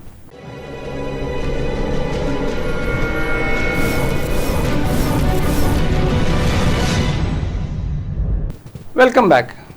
ಈಗ ನಿಮ್ಮ ಪ್ರಶ್ನೆಗಳು ಇನ್ನೂ ಇವೆ ಅಂತ ಭಾವಿಸ್ತೇನೆ, ಕೇಳ್ತಾ ಇದ್ದೀರಿ. ಅದರ ಮೊದಲಾಗಿ ಕೆಲವು ವಿಷಯಗಳನ್ನು ಹೇಳ್ತೇನೆ, ಅದನ್ನು ಕೂಡ ಗ್ರಹಿಸಿ ಆಮೇಲೆ ಮತ್ತೆ ನಾವು ಪ್ರಶ್ನೆಗಳಿಗೆ ಬರೋಣ. ನೋಡಿ, ಈಗ ನಾನು ಆಗ ಹೇಳ್ತಾ ಭೂಮಿಯ ಗಾತ್ರ ಚಂದ್ರ ಸಣ್ಣದು, ಸೂರ್ಯ ತುಂಬ ದೊಡ್ಡದು ಅಂತ ಹೇಳಿದಲ್ಲ, ಅದಕ್ಕೆ ಪೂರಕವಾಗಿ ಒಂದೆರಡು ವಿಚಾರ. ಭೂಮಿಯ ವ್ಯಾಸ ಅಂದರೆ ಒಂದು ದಿಕ್ಕಿನಿಂದ ಇನ್ನೊಂದು ದಿಕ್ಕಿಗೆ ಭೂಮಿ ಎಷ್ಟಂದರೆ 12,000 ಕಿಲೋಮೀಟರ್ ರಫ್ ಆಗಿ, ಗೊತ್ತಾಯ್ತಲ್ವ. ಅದೇ ಚಂದ್ರನ ಗಾತ್ರ ಬರೀ ಒಂದು 3,000 ಕಿಲೋಮೀಟರ್. ಅಂದರೆ ನಿಮಗೆ ಅರ್ಥ ಆಗಬೇಕು, ಭೂಮಿಯ ಗಾತ್ರದ 1/4 ಕಾಲು ಭಾಗದಷ್ಟು ಮಾತ್ರ ಸಣ್ಣದು. ಅದೇ ಸೂರ್ಯ ಭೂಮಿಯ ಗಾತ್ರದ 108 ಪಾಲು ದೊಡ್ಡದು, ಅಟ್ಲೀಸ್ಟ್ 100 ಟೈಮ್ಸ್. ಭೂಮಿ ಎಷ್ಟು ದೊಡ್ಡದು? 12,000 ಹೇಳಿದಲ್ಲ, ಅದು 100 ಪಾಲು ದೊಡ್ಡದು. ಯಾಕೆ ನಾನು ಇದು ಹೇಳ್ತೇನೆ ಅಂದರೆ, ಅದು ಎಷ್ಟು ಜಾಗವನ್ನು ವ್ಯಾಪಿಸಿಕೊಂಡಿರ್ತದೆ, ಎಷ್ಟೊಂದು ಬೆಳಕು ಬರ್ತದೆ, ಹೌದಲ್ಲ. ಈಗ ಅದೇ ರೀತಿಯಲ್ಲಿ ಅಂತರ ಕೂಡ ನೋಡಿ, ಸೂರ್ಯ ಮತ್ತು ಭೂಮಿಯ ನಡುವೆ ನಮ್ಮ ಭೂಮಿಯ ಗಾತ್ರ ಇದೆಯಲ್ಲ, ಅದರ 12,000 ಪಾಲು ದೂರ ಇದೆ. ಯಾವುದು? ಭೂಮಿ, ಸೂರ್ಯ. ಸೂರ್ಯ ಮತ್ತು ಭೂಮಿಯ ನಡುವಿನ ಅಂತರ ಸುಮಾರು 12,000 ಪಾಲು ಭೂಮಿಗಿಂತ. ಅದೇ ಅಲ್ಲಿಂದ ಚಂದ್ರನ ಅಂತರ ಬರೀ ಒಂದು 30 ಪಾಲು, ಅಂದರೆ ಭೂಮಿಯ ಗಾತ್ರದ 30 ಪಾಲು ದೂರದಲ್ಲಿ ಚಂದ್ರ ಉಂಟು. ನೀವು ಅರ್ಥ ಮಾಡ್ಕೊಳ್ಳಿ. ಇದು ನಾವು ಬರೀ ಮಾತಾಡುವಾಗ ಇದು ಅಲ್ಲಿ ಗ್ರಹ ಅಂತಲ್ಲ, ಅದು ತುಂಬ ದೊಡ್ಡದು, ತುಂಬ ದೂರ ಇದೆ, ಇದು ತುಂಬ ಸಣ್ಣದು, ತುಂಬ ಹತ್ತಿರದಲ್ಲಿದೆ. ಹಾಗಾಗಿ ಖಗ್ರಾಸ ಅಥವಾ ಅದು ಪೊಸಿಷನ್ ಚೇಂಜ್ ಇತ್ಯಾದಿ ಎಲ್ಲವೂ ಕೂಡ ಆಗ ಘಟಿಸ್ತಾ ಇರ್ತದೆ. ಇನ್ನೊಂದು ಮಾಹಿತಿಯನ್ನು ಹೇಳಿ ನಿಮ್ಮ ಪ್ರಶ್ನೆಗಳಿಗೆ ಬರ್ತೇನೆ ನೋಡಿ. ನಿಮ್ಮ ಕುತೂಹಲಕ್ಕೋಸ್ಕರ ಈಗ ನಾಳ್ದು ಕಾಣುವಂಥ 2 ಗ್ರಹಗಳನ್ನು ಹೇಳಿದ್ದೇನೆ. ಅಂದರೆ ಒಂದು ಈಗ ಇವತ್ತು ರಾತ್ರಿ, ಮತ್ತೊಂದು ಆಗಸ್ಟ್ 11ಕ್ಕೆ ಪಾರ್ಷಿಯಲ್ ಸೋಲಾರ್ ಎಕ್ಲಿಪ್ಸ್, ಅದು ನಮ್ಗೆ ಕಾಣಿಸೋದಿಲ್ಲ, ಇರಲಿ. ಈಗ ಬರುವ ವರ್ಷ ಅಂದರೆ ಜನವರಿ ನಂತರ ನೋಡಿ, ಜನವರಿಯಲ್ಲಿ ಒಂದು ಪಾರ್ಶ್ವ ಸೋಲಾರ್ ಸೂರ್ಯಗ್ರಹಣ ಕಾಣಲಿಕ್ಕೆ, ಅದು ನಮ್ಗೆ ಕಾಣುವುದಿಲ್ಲ. ನಾನು ಕಾಣೋದನ್ನು ಹೇಳ್ತೇನೆ, ಮರಿಬೇಡಿ. ಜುಲೈ ತಿಂಗಳಲ್ಲಿ 16ರ ರಾತ್ರಿ ಅಂದರೆ 16ರಿಂದ 17ಕ್ಕೆ ನಮಗೆ ಮತ್ತೆ ಪಾರ್ಶ್ವ ಚಂದ್ರಗ್ರಹಣ ಕಾಣಲಿಕ್ಕಿದೆ. ಯಾವಾಗ? ಜುಲೈಯಲ್ಲಿ. ಹಾಗೆಯೇ ನವಂಬರ್ 11ಕ್ಕೆ, ಇದೊಂದು ವಿಶೇಷ ಘಟನೆ ಗಮನಿಸಿ, ನವಂಬರ್ 11ಕ್ಕೆ ಮಂಗಳ ಗ್ರಹ ಅಂದರೆ ತಿರುಗ್ತಾ ಸೂರ್ಯನಿಗೆ ಅಡ್ಡ ಬರ್ತದೆ, ನಮಗೆ ಕಾಣ್ತದೆ. ಮಂಗಳ ಗ್ರಹ ಕಾಣಿಸೋದು ಅಂದರೆ ಮಂಗಳ ಗ್ರಹ ಒಂದು ಚುಕ್ಕೆ ಹಾಗೆ, ಅಥವಾ ಅದು ಟ್ರಾನ್ಸಿಟ್ ಅಂತ ಹೇಳ್ತಾರೆ, ಅಡ್ಡಾದಾಗ ಕಾಣ್ತದೆ ಸೂರ್ಯನ ಇನ್ನೊಂದು ಬದಿಯಲ್ಲಿ ಅಥವಾ ಭೂಮಿಯ ಇನ್ನೊಂದು ಬದಿಯಲ್ಲಿ ಇರಲಿ. ಹಾಗೆಯೇ ಇನ್ನೊಂದು ನೋಡಿ, ಇದು ಮುಖ್ಯ ವಿಚಾರ. ಡಿಸೆಂಬರ್ 26ಕ್ಕೆ, ಯಾವಾಗ 2019 ಇಸ್ವಿಯಲ್ಲಿ ಡಿಸೆಂಬರ್ 26ಕ್ಕೆ ಕಂಕಣ ಸೂರ್ಯಗ್ರಹಣ. ಅಂದರೆ ಅರ್ಥ ಏನು? ಸೂರ್ಯ ಬಿಂಬ ಕಾಣ್ತದೆ, ಅದರ ಮಧ್ಯದ ಭಾಗ ಮಾತ್ರ ಕಾಣಿಸೋದಿಲ್ಲ, ಸುತ್ತ ಒಂದು ರಿಂಗ್ ಥರ ಕಾಣ್ತದೆ. ಭಾಳ ಕುತೂಹಲವಾದ್ದು ಇಂಥದ್ದು. ಮತ್ತು ಮುಂದೆ 2020ರಲ್ಲಿ ಕೂಡ 2 ವಿಶೇಷವಾದ ಗ್ರಹಣಗಳು ಘಟಿಸಲಿಕ್ಕಿದೆ. ಬನ್ನಿ ನಿಮ್ಮ ಪ್ರಶ್ನೆಗಳ ಕಡೆ. ಸರ್, ಈಗ ಅವ್ರು ಕೇಳಿದಾಗಿನೇ ಕೆಲವು ರಾಶಿಗೆ ಎಫೆಕ್ಟ್ ಅಂತ ಹೇಳ್ತಾರಲ್ಲ ಸರ್, ಕೆಲವರು ಹೇಳ್ತಾರೆ ಆ ರಾಶಿ ಅವರು ಹೊರಗೆ ಹೋದ್ರೆ, ಇಲ್ಲದಿದ್ರೆ ಆ ಟೈಮಲ್ಲಿ ಪರ್ಟಿಕ್ಯುಲರ್ ಒಂದೊಂದು ಟೈಮಲ್ಲಿ ಸ್ನಾನ ಮಾಡಬೇಕು, ಇಲ್ಲದಿದ್ರೆ ಅಕ್ಕಿಯನ್ನು ಇಟ್ಟು ಅದನ್ನು ಯಾರಿಗಾದ್ರೆ ಟೆಂಪಲಿಗೆ ಇಲ್ಲದಿದ್ರೆ ಬಡವರಿಗೆ ಕೊಡ್ಬೋದು, ಇಲ್ಲದ ಕೆಲವರು ಸಾಯ್ತಾರೆ ಅಂತ ಸಹ ಹೇಳ್ತಾರಲ್ಲ ಸರ್, ಅದು ನಿಜವಾ? ಓಕೆ ಓಕೆ ಸರಿ. To see lunar eclipse, which equipment we should use? Which equipment? Okay, ಇವರ ಪ್ರಶ್ನೆಗೆ ನಾನು ಮೊದಲು ಉತ್ತರ ಕೊಡ್ತೇನೆ. ಈಗ ಇವತ್ತು ರಾತ್ರಿ ಘಟಿಸುವಂಥ ಗ್ರಹಣ, ಚಂದ್ರಗ್ರಹಣ ನೋಡಲಿಕ್ಕೆ ಯಾವುದೇ ಎಕ್ವಿಪ್ಮೆಂಟ್ ಬೇಡ. ಟೆಲಿಸ್ಕೋಪ್ ಆಗಲಿ, you understand, telescope is also not required. ಬರೀ ಕಣ್ಣಿಂದ ನೋಡ್ಬೋದು, ಯಾವ ತೊಂದರೆ ಆಗೋದಿಲ್ಲ. ಆದರೆ ನಿಮಗೆ ನಿಜವಾಗಿ ಅಧ್ಯಯನ ಮಾಡಬೇಕು. You want to study what time it will start, what time it will end, confirm ಮಾಡಲಿಕ್ಕೆ ಇದು ಈಗಾಗಲೇ ಡೇಟಾ ಕೊಟ್ಟಿದ್ದಾರೆ. ಕುತೂಹಲ ಇದ್ದವರು ಅದನ್ನು ಕನ್ಫರ್ಮ್ ಮಾಡಲಿಕ್ಕೆ ನೋಡ್ಬೋದು. ಆಗ ಟೆಲಿಸ್ಕೋಪ್ನ ಆಧಾರ ಬೇಕಾಗ್ತದೆ. ಟೆಲಿಸ್ಕೋಪಲ್ಲಿ ಶಾರ್ಪಾಗಿ ಕಾಣ್ತದೆ ಎಲ್ಲಿ ನೆರಳು ಬರ್ತಾ ಇದೆ ಅಂತ ನೋಡಲಿಕ್ಕೆ ಆಗ್ತದೆ. ಅದರ್ವೈಸ್ ಎಂಜಾಯ್, ನೇರ ನೋಡಿ ಅದನ್ನು ಖುಷಿಪಡಿ, ಅದೇ ಮುಖ್ಯ ಆಗ್ತದೆ. ಸರಿ, ನಾನು ನಿಮ್ಮ ಪ್ರಶ್ನೆ ಬರ್ತಾ ಇದ್ದೇನೆ ನೋಡಿ. ಈಗ ಸರಿಯಾಗಿ ಗಮನಿಸಿ, ನಾನು ಆಗ ರಾಶಿಯ ಬಗ್ಗೆ ಹೇಳಿದಲ್ಲಿ ನಿಮಗೆ ಕಾಲವನ್ನು ಅರ್ಥ ಮಾಡಿಕೊಳ್ಳಲಿಕ್ಕೆ ಯಾವ್ಯಾವ ಪೊಸಿಷನಲ್ಲಿ ಸೂರ್ಯ ಇದೆ, ಚಂದ್ರ ಇದೆ ಗೊತ್ತಾದರೆ ಆಗ ನಾವು 1 ವರ್ಷ ಕಳೆಯಿತು, ಚಂದ್ರ ಇಂಥ ಕಡೆ ಇದ್ದಾನೆ ಹೇಳಲಿಕ್ಕೆ ಆಗ್ತದೆ. ಸರಿಯಲ್ಲ? ಈಗ ಅದಕ್ಕೆ ಹೆಸರುಗಳು ಕೊಟ್ಟದ್ದು ಮೇಷ, ವೃಷಭ, ಮಿಥುನ, ಕರ್ಕಾಟಕ ಅಂತ. ಇದೇ ಹೆಸರುಗಳು ಆಕಾಶದಲ್ಲಿ ಕಾಣುವಂಥ ರಾಶಿಗಳು ಇದೆ. ಅದು ಪೊಸಿಷನ್ ಮ್ಯಾಚ್ ಆಗುವುದಿಲ್ಲ, ಅದೇ ಇರಲಿ, ಅದು ಸಾಮಾನ್ಯ ಜನಸಾಮಾನ್ಯರಿಗೆ ಇದೆಲ್ಲ ಗೊತ್ತಾಗುವುದಿಲ್ಲ, ಹೌದಲ್ಲ?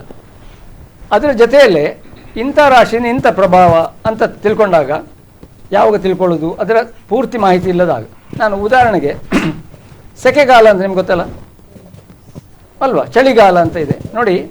ಬೇರೆ ವಿಚಾರಗಳಿರಲಿ, ವರ್ಷಕ್ಕೆ 2 ಕಾಲಗಳು, ಸೆಕೆಗಾಲ ಮತ್ತು ಚಳಿಗಾಲ. ಮಳೆ ಎಂದು ಕೂಡ ಬರ್ಬೋದು. ನಾವು ಭಾರತದಲ್ಲಿ ದಕ್ಷಿಣ ಭಾರತ ಇರೋ ಕಾರಣ ಆ ಮಾನ್ಸೂನಿಂದ ನಮಗೆ ಈ ಸಮಯದಲ್ಲಿ ಮಳೆ ಬರ್ತದೆ, ಬೇರೆ ಪ್ರದೇಶದಲ್ಲಿ ಮಳೆ ಇಲ್ಲ, ಹೌದಲ್ಲ? ಹಾಗಂತೇಳಿ ನಮ್ಮ ಮಂಗಳೂರಿಗೇನೆ ಮಾರ್ಚ್ ತಿಂಗಳಲ್ಲೂ ಮಳೆ ಬರ್ತವೆ ಒಮ್ಮೊಮ್ಮೆ, ಹೌದಲ್ಲ? ಸೈಕ್ಲೋನಿಕ್ ಎಫೆಕ್ಟ್ ಅಂತ ಹೇಳ್ತೇವೆ. ಹಾಗೆ ಕಾಲಗಳು ಯಾವುದು? ಸೆಕೆಗಾಲ ಮತ್ತು ಚಳಿಗಾಲ. ಈ ಸೆಕೆ ಅಂದರೆ ನಿಮ್ಗೆ ಗೊತ್ತಿದೆ, ತುಂಬ ಹೊತ್ತು ಹಗಲು ಅವಧಿ ಜಾಸ್ತಿ ಉದ್ದ ಇರ್ತದೆ, ಹೌದಲ್ಲ? ಸೆಕೆ ಟೈಮಲ್ಲಿ. ಚಳಿ ಸಮಯದಲ್ಲಿ ಹಗಲು ಕಮ್ಮಿ ಇರ್ತದೆ, ರಾತ್ರಿ ಉದ್ದ ಇರ್ತದೆ. ಆ ಬೆಳಕಿನ ನಾವು ಪ್ರಭಾವಕ್ಕೊಳಗಾದಾಗ ಹೆಚ್ಚು ಹೊತ್ತಿದ್ರೆ ನಮ್ಗೆ ಸೆಕೆ ಆಗ್ತದೆ. ಇದರ ಕಾರಣ ಸೂರ್ಯ ಮತ್ತು ಚಂದ್ರನ ಪೊಸಿಷನ್ ಮತ್ತು ನಾವೆಲ್ಲಿ ನೋಡ್ತೇವೆ ಅದರ ಪ್ರಕಾರ, ಹೌದಲ್ಲ? ಒಂದು ವರ್ಷದಲ್ಲಿ ನಮಗೆ ಸೂರ್ಯ ಸುತ್ತು ಬಂದಾಗ ಕಾಣ್ತದೆ 1 ವರ್ಷದಲ್ಲಿ, ಮತ್ತು ಆ 1 ವರ್ಷದ ಒಂದೊಂದು ತಿಂಗಳಲ್ಲಿ ಒಂದೊಂದು ರಾಶಿಯ ಭಾಗದಲ್ಲಿ, ಮೇಷ ರಾಶಿಯಲ್ಲಿ, ವೃಷಭ ರಾಶಿಯಲ್ಲಿ ಹೀಗೆ ಇರ್ತದೆ. ಅರ್ಥ ಆಯ್ತಾ? ಈಗ ಒಂದು ವೇಳೆ ನಾವು ಇದನ್ನು ಮಾತಾಡ್ತಾ ಕೂಡ ಮೇಷರಾಶಿಯಿಂದ ಇಂಥ ತೊಂದರೆ ಆಗ್ತಂತೆ, ಅದು ತೊಂದರೆ ಆಗ್ತಂತೆ ಭಾವಿಸಿದರೆ ನಾವು ಈ ವಿಚಾರಗಳನ್ನ ನಂಬಿ ಬಿಡ್ತೇವೆ, ಹೌದಲ್ಲ? ಮೇಷದಲ್ಲಿ ಅಥವಾ ನಾನು ಹೇಳಿದೆ ಇವತ್ತು ಸೂರ್ಯ ಕರ್ಕಾಟಕ ರಾಶಿಯಲ್ಲಿ, ಚಂದ್ರ ಮಕರ ರಾಶಿಯಲ್ಲಿರುವಾಗ ಮಕರದವರಿಗೆ ತೊಂದರೆ ಆಗ್ತದೆ, ಸೂರ್ಯ ಕರ್ಕಾಟಕದ ರಾಶಿ ತೊಂದರೆ ಆಗ್ತದೆ ಅಂತ ಹೇಳೋದು ಯಾವಾಗ ಬರ್ತದೆ ವಿಚಾರ? ಅದರಿಂದ ಗ್ರಹಣದ ಏನಾದರೂ ಘಟಿಸ್ತೇ ಅಂತ ನಮ್ಮ ಮನಸ್ಸಲ್ಲಿದ್ದರೆ, ಗೊತ್ತಾಯ್ತಲ್ಲ? ಎಷ್ಟೋ ಮಂದಿಗೆ ಈಗ ನಾವು ಇಡೀ ವಿಶ್ವವ್ಯಾಪಿಯಾಗಿ ನೋಡಿದರೆ ಎಷ್ಟೋ ಮಂದಿಗೆ ಈ ಕಲ್ಪನೆಗಳೇ ಇಲ್ಲ ತೊಂದರೆ ಆಗ್ತದೆ ಅಂತ, ನ್ಯಾಚುರಲಾಗಿ ಬದುಕ್ತಾರೆ, ಏನು ತೊಂದರೆ ಇಲ್ಲ. ನಮ್ಮಲ್ಲಿ ಆ ಭಯ ಇದ್ದರೆ, ಆ ವಿಚಾರಗಳು ತಪ್ಪಾಗಿ ತಿಳ್ಕೊಂಡಿದ್ದರೆ ಮಾತ್ರ ತೊಂದರೆಗಳು ಆಗ್ತವೆ, ಸರಿ ಅಲ್ವಾ? ಹಾಗಾಗಿ ಆ ವಿಚಾರ ಬರುವುದೇ ನಿಮಗೆ ಅಥವಾ ಯಾರಿಗಾದರೂ ಇಂಥ ರಾಶಿಯಲ್ಲಿ ಇಂಥ ಆಗ್ತದೆ ನಮಗೆ ಹೇಳಿದ್ದಾರೆ ಅಂತ ನೀವು ನಂಬ್ಕೊಂಡಿದ್ರೆ ಆಗ ಮನಸ್ಸಿನಲ್ಲಿ ಅದು ಘಟಿಸ್ತದೆ. ಅಂದರೆ ನಾನು ಹೋದೆ ಅದು ಆಯಿತು ಅಂತ. ಯಾಕೆ ಮನಸ್ಸಲ್ಲಿ ಮೊದಲೇ ಏನು ಭಯ ಇರ್ತದೆ, ಅದಕ್ಕೆ ಅನುಗುಣವಾಗಿ ನ್ಯಾಚುರಲ್ ಆಗಿ ಆಗ್ತದೆ. ಅದರ್ವೈಸ್ ಮನಸ್ಸಿನ ಶಕ್ತಿ ಏನಂತ ಹೇಳಿದರೆ ನೀವು ಏನು ಮಾಡಬೇಕು ಸಾಧಿಸಬೇಕು ಅಂತ ಹೊರಡ್ತೀರಾ ಅಂತ ಕೆಲಸ ಆಗ್ತದೆ. ಮನಸ್ಸಿನ ಶಕ್ತಿ ಬೇಕು. ಅಳುಕಿದ್ದ ಕೆಲಸ ಆಗೋದಿಲ್ಲ, ಹೌದಲ್ವ? ಪರೀಕ್ಷೆ ಬರೀತೀರಿ ಅಥವಾ ಒಂದು ಕೆಲಸಕ್ಕೆ ಹೊರಡ್ತೀರಿ, ಅಳುಕಿದ್ದ ಕೆಲಸ ಆಗ್ತದ? ಇಲ್ಲ. ಅಳುಕಿಲ್ಲ ಅಂತಾದರೆ ನೇರವಾಗಿ ಧೈರ್ಯವಾಗಿ ಮಾಡಲಿಕ್ಕೆ ಆಗ್ತದೆ. ಇದು ನಮಗೆ ಮುಖ್ಯ ಆಗ್ತದೆ. ಸರಿ, ಮತ್ತೆ ವಿಷಯಗಳಿದ್ರೆ ಕೇಳಿ. ಸರ್, ರಾಹು ಕೇತುವಿಂದ ಮದರ್ ಅರ್ತ್ಗೆ ಎಫೆಕ್ಟ್ ಆಗುತ್ತೆ ಅಂತ ಹೇಳ್ತಾರೆ, ಅದ್ರ ಬಗ್ಗೆ ಸ್ವಲ್ಪ ಹೇಳಿ. ಓಕೆ, ನೋಡಿ, ಈಗ ನಮ್ಮ ಕಣ್ಣಿಗೆ ಕಾಣುವಂಥ ಗ್ರಹಗಳಂದರೆ ಇಲ್ಲಿ ಆಕಾಶ ನೋಡಿದರೆ ನಕ್ಷತ್ರಗಳು ಕಾಣ್ತವೆ. ಅದರ ಹಿನ್ನೆಲೆ ಅಥವಾ ಮುನ್ನೆಲೆಯಲ್ಲಿ ನಮಗೆ ಮತ್ತು ನಕ್ಷತ್ರಗಳ ಹಾಗೆ ಕೆಲವು ಚಲಿಸುವುದು ಕಾಣ್ತದೆ. ವೀಕ್ಷಿಸಿದ ಮಾತು ಗೊತ್ತಾಗಿ ನಾನು ನಿಮ್ಗೆ ಹೇಳಿದೆ ಮಂಗಳ ಇತ್ಯಾದಿ ಅದೆಲ್ಲ ಕಾಣುವುದು ಬರೀ ಚುಕ್ಕೆಗಳಾಗಿ, ನಕ್ಷತ್ರಗಳಾಗಿ. ಆದರೆ ಅದು ಒಂದೇ ಪೊಸಿಷನ್ ಇರುವುದಿಲ್ಲ. ಅದಕ್ಕೋಸ್ಕರ ಅದಕ್ಕೆ ಪ್ಲ್ಯಾನೆಟ್ ಅಥವಾ ಗ್ರಹಗಳು ಅಂತ ಹೇಳ್ತೇವೆ. ಬರೀ ಕಣ್ಣಿಗೆ ಕಾಣುವ ಗ್ರಹಗಳು 5: ಬುಧ, ಶುಕ್ರ, ಮತ್ತು ಮಂಗಳ, ಗುರು ಮತ್ತು ಶನಿ. ಯುರೇನಸ್, ನೆಪ್ಚೂನ್ ಕೂಡ ಬರೀ ಕಣ್ಣಿಗೆ ಕಾಣುವುದಿಲ್ಲ, ಇರಲಿ. ಅದ್ರ ಜೊತೆಯಲ್ಲಿ ರಾಹು ಮತ್ತು ಕೇತು ಅದಕ್ಕೆ ಹಿಂದಿನವರೇ ಛಾಯಾಗ್ರಹಗಳು ಅಂತ ಹೇಳ್ತಾರೆ. ಛಾಯಾ ಅಂದರೆ ಸಹಜವಾಗಿ ಇಲ್ಲ ಅಲ್ಲಿ, ಅದೊಂದು ಪಾಯಿಂಟ್. ಏನು ಹೇಳ್ತಾರೆ ಗೊತ್ತಲ್ಲ, ಛಾಯಾಗ್ರಹಗಳು ಅಂತ. ಅದು ಏಕೆ ಗ್ರಹಗಳಂತ ಹೇಳ್ತಾರೆ ಅಂದರೆ ಆ ಪಾಯಿಂಟ್ ಕೂಡ ಚಲಿಸ್ತದೆ, ಅಂದರೆ ಬದಲಾಗ್ತದೆ ಸ್ಥಾನ. ಸೂರ್ಯ ರಾಹುಬಿಂದಲ್ಲಿದ್ದಾಗ ಚಂದ್ರ ಕೂಡ ರಾಹುಬಿಂದುವಲ್ಲೇ ಮ್ಯಾಚ್ ಆದರೆ ಆಗ ಸೂರ್ಯಗ್ರಹಣ ಆಗ್ತದೆ. ಸೂರ್ಯ ರಾಹುಬಿಂದುವಲ್ಲಿದ್ದು ಚಂದ್ರ ಕೇತು ಬಿಂದುವಲ್ಲಿದ್ದರೆ, ಆ ಬಿಂದುವಲ್ಲಿದ್ದರೆ ಏನಾಗ್ತದೆ, ಆಗ ಚಂದ್ರಗ್ರಹಣ ಆಗ್ತದೆ.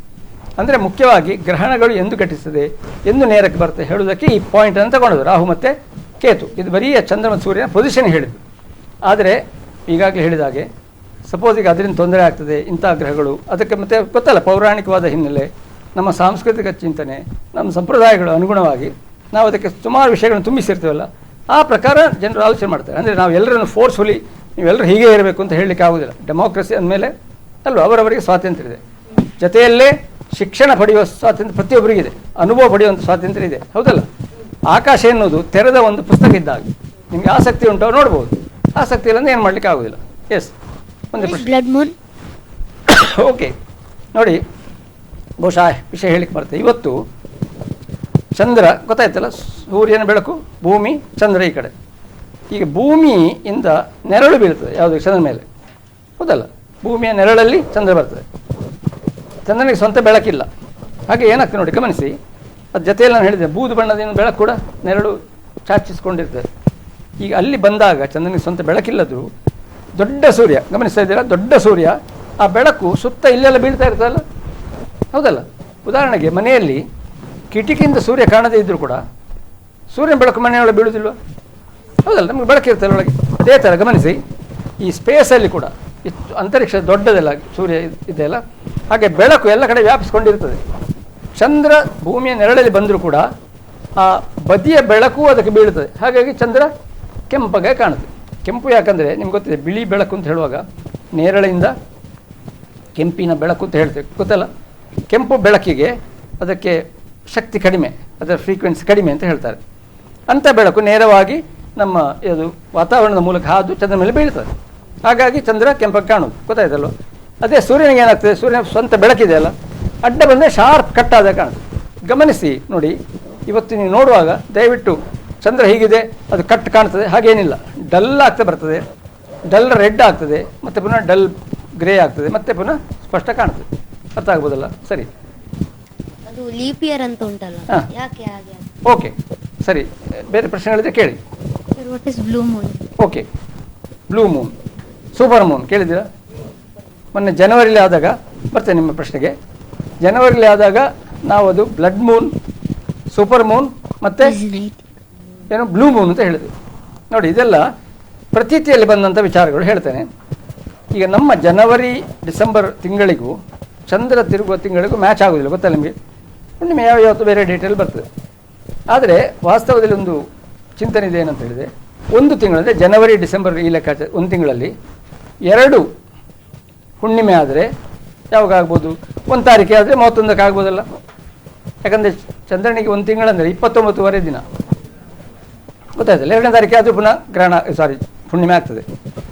ಒಂದು ತಿಂಗಳಲ್ಲಿ 2 ಹುಣ್ಣಿಮೆ ಬಂದರೆ ಫಸ್ಟ್ ಇದು full Moon day, next blue Moon day ಅಂತ ಹೇಳ್ತೇವೆ, ಅದೇ ತಿಂಗಳಲ್ಲಿ ಬಂದರೆ. ರೆಡ್ ಮೂನ್ ಗೊತ್ತಾಯ್ತಲ್ಲ. ಸೂಪರ್ ಮೂನ್ ಅಂದರೆ ಏನು? ದೊಡ್ಡದಾಗಿ ಕಾಣುವುದು. ನೋಡಿ ಗಮನಿಸಿ, ಇವತ್ತು ರಾತ್ರಿ ಕಾಣುವಂಥ ಗ್ರಹಣ ಉಂಟಲ್ವ, ಇದು ದೊಡ್ಡದಾಗಿ ಏನು ಕಾಣಿಸೋದಿಲ್ಲ. ಯಾಕಂದರೆ ಭೂಮಿ ಮತ್ತು ಚಂದ್ರನ ಅಂತರ ಸ್ವಲ್ಪ ಜಾಸ್ತಿ ಇದೆ, ಈ ಅಂತರ ವ್ಯತ್ಯಾಸ ಆಗ್ತಾ ಇರ್ತದೆ, ಸ್ವಲ್ಪ ಜಾಸ್ತಿ ಇದೆ. ಹಾಗಾಗಿ ತುಂಬ ದೊಡ್ಡದಾಗಿ ಕಾಣೋದಿಲ್ಲ. ಹತ್ತಿರ ಇದ್ದಾಗ ದೊಡ್ಡದು ಕಾಣ್ತಲ್ಲ ಅಲ್ವಾ. ಜನವರಿಲಿ ಸ್ವಲ್ಪ ಹತ್ತಿರ ಬಂದಿತ್ತು, ಹಾಗಾಗಿ 3 ಮ್ಯಾಚ್ ಆಯ್ತು. ಯಾವುದು? ಜನವರಿ 2 ಹುಣ್ಣಿಮೆ, ಸೊ ಬ್ಲೂ ಮೂನ್ ದೊಡ್ಡದಾಗಿ ಕಂಡಿದ್ದು. ಸೂಪರ್ ಮೂನ್ ಯಾವಾಗಲೂ ಕಾಣುವ ಹಾಗೆ ಕೆಂಪು ಮೂನ್, ಹೌದಲ್ಲ?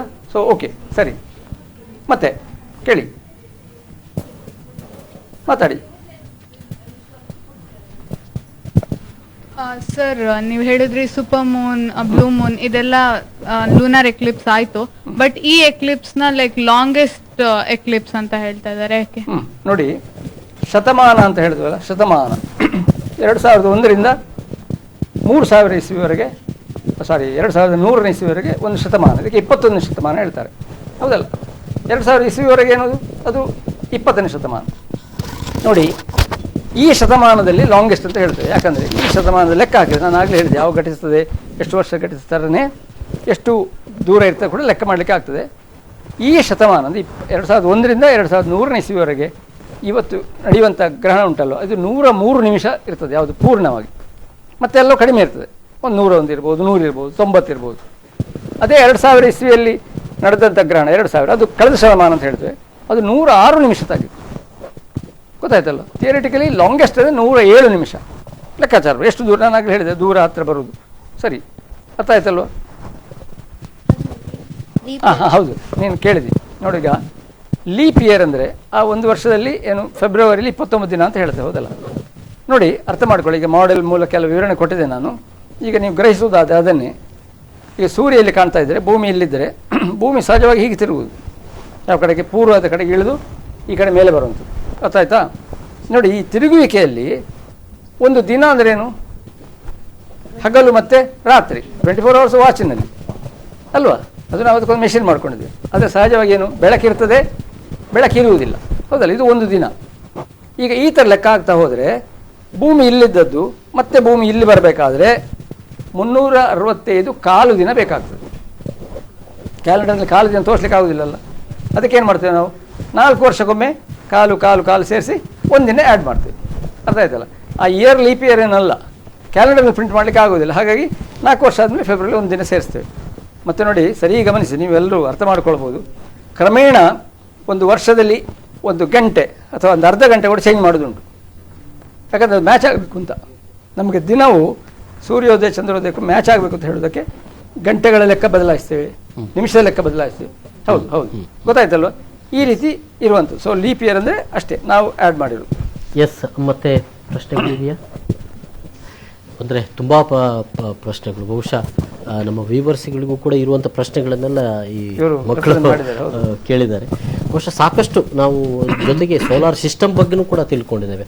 ಬಹುಶಃ ಇನ್ನೊಮ್ಮೆ ನಾವು ಇನ್ನು ಸೋಲಾರ್ ಎಕ್ಲಿಪ್ಸ್ ಆಗುವ ಸಂದರ್ಭದಲ್ಲೂ ಕೂಡ ಇಂಥ ಇನ್ನೊಂದಷ್ಟು ಕ್ವಶನ್ಗಳು ನಮ್ಮ ಜೊತೆ ಬರ್ಬೋದು ಅಂತ ಅನಿಸ್ತದೆ. ಸೊ ಎಲ್ಲ ಮಕ್ಕಳಿಗೂ ಥ್ಯಾಂಕ್ಸ್, ಎಲ್ರಿಗೂ ಕೂಡ. ಸೊ ಆನ್ಸರ್ ಸಿಕ್ಕಿತಾ? ಇನ್ನೂ ಒಂದಷ್ಟು ಕ್ವಶನ್ ಬಂದಿದೆ ಅಲ್ವಾ? ಮತ್ತೆ ಮತ್ತೆ ಒಂದಷ್ಟು ಕ್ವಶನ್ಸ್ ನಮ್ಮ ಹತ್ರ ಹುಟ್ಟುತ್ತಾ ಹೋಗ್ತದೆ.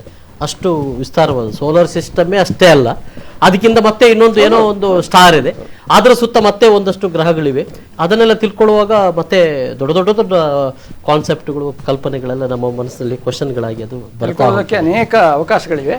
ಸೊ ಇದು ಒಂದು ಅವಕಾಶ ಸರ್. ಇದು ಬಹುಶಃ ಈ ಲೂನಾರ್ ಎಕ್ಲಿಪ್ಸ್ ಅಲ್ಲಿ ನಾವು ಹೇಗೆ ಅದನ್ನು ತಿಳ್ಕೊಳ್ಬೇಕು ಅನ್ನುವಂಥದ್ದು ಇದೊಂದು ಅವಕಾಶ. ಬಹುಶಃ ನೀವು ಮೊನ್ನೆ ಹೇಳಿದ ಹಾಗೆ ಸಂತೋಷದಿಂದ ಇದನ್ನು ನಾವು ನೋಡಬೇಕು, ಗಮನಿಸಬೇಕು, ಅನುಭವಿಸಬೇಕು ಅಂತ ಅನ್ನುವಂಥದ್ದು ಒಂದು ಒಳ್ಳೆಯ ಕೆಲಸವೇ ಆಯಿತು. S, correct, definitely. ಸೊ ಆ ಒಂದು ಅನುಭವವನ್ನು ಪಡ್ಕೊಳ್ಳುವಾಗೆ ಆಯಿತು. ನಾವೊಮ್ಮೆ ಸೋಲಾರ್ ಸಿಸ್ಟಮ್ಗೆ ಹೋದ ಹಾಗೆ ಆಯ್ತಲ್ವ? ನಿಮ್ಮ ಅರ್ಥದಿಂದ ಸೀದಾ ಹೊರಗೆ ಹೋಗಿ ಅಲ್ಲಿ ಮೂನ್ಗೆ ಇಳಿದು ಅಲ್ಲಿಂದ ಮತ್ತೆ ಹೊರಗೆ ಬಂದು ಇಡೀ ಸೋಲಾರ್ ಹೋಗಿ ನೆಪ್ಚೂನ್ ಪ್ಲೂಟೋದ ಹೊರಗೆ ನಿಂತು ನೋಡುವ ಹಾಗೆ ಆಯಿತು. ಸೊ ತುಂಬ ಥ್ಯಾಂಕ್ಸ್ ಸರ್, ಆಗಲಿ, ತುಂಬ ಥ್ಯಾಂಕ್ ಯು. ಸರಿ. ಸೊ ಇಡೀ ಎಕ್ಲಿಪ್ಸ್ ಬಗ್ಗೆನೂ ನಾವು ತಿಳ್ಕೊಂಡಿದ್ದೇವೆ ಮತ್ತು ಸೋಲಾರ್ ಸಿಸ್ಟಮ್ ಬಗ್ಗೆ ಕೂಡ ತಿಳ್ಕೊಂಡಿದ್ದೇವೆ. ಎಲ್ಲ ಮಕ್ಕಳಿಗೆ ಮತ್ತೊಮ್ಮೆ thanks sir. Jayant sir, thank you very much. ಸರಿ, ಆಗಲಿ. ಇಂಥ ಪ್ರಕ್ರಿಯೆಗಳು ಸದಾ ನಡೀತಾ ಇರಲಿ ಅಂತ ಭಾವಿಸ್ತೇನೆ. ಎಸ್ ವೀಕ್ಷಕರೇ, ಇದು ಇವತ್ತಿನ ವಿಶೇಷ. ಬಹುಶಃ ಸರ್ ಹೇಳಿದ ಹಾಗೆ ಮಕ್ಕಳು ಒಂದಷ್ಟು ಕ್ವಶನ್ಗಳನ್ನು ಕೇಳಿದರು.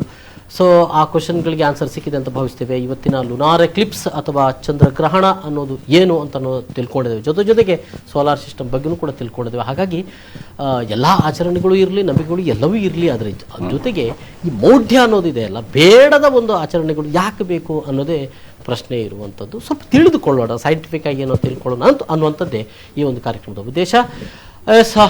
ಸುದ್ದಿಗಳು ಮತ್ತು ಮನೋರಂಜನೆ ಕಾರ್ಯಕ್ರಮ ಮುಂದುವರಿತದೆ. ನೋಡ್ತಾ ಇರಿ 4 ನ್ಯೂಸ್. ನಮಸ್ಕಾರ.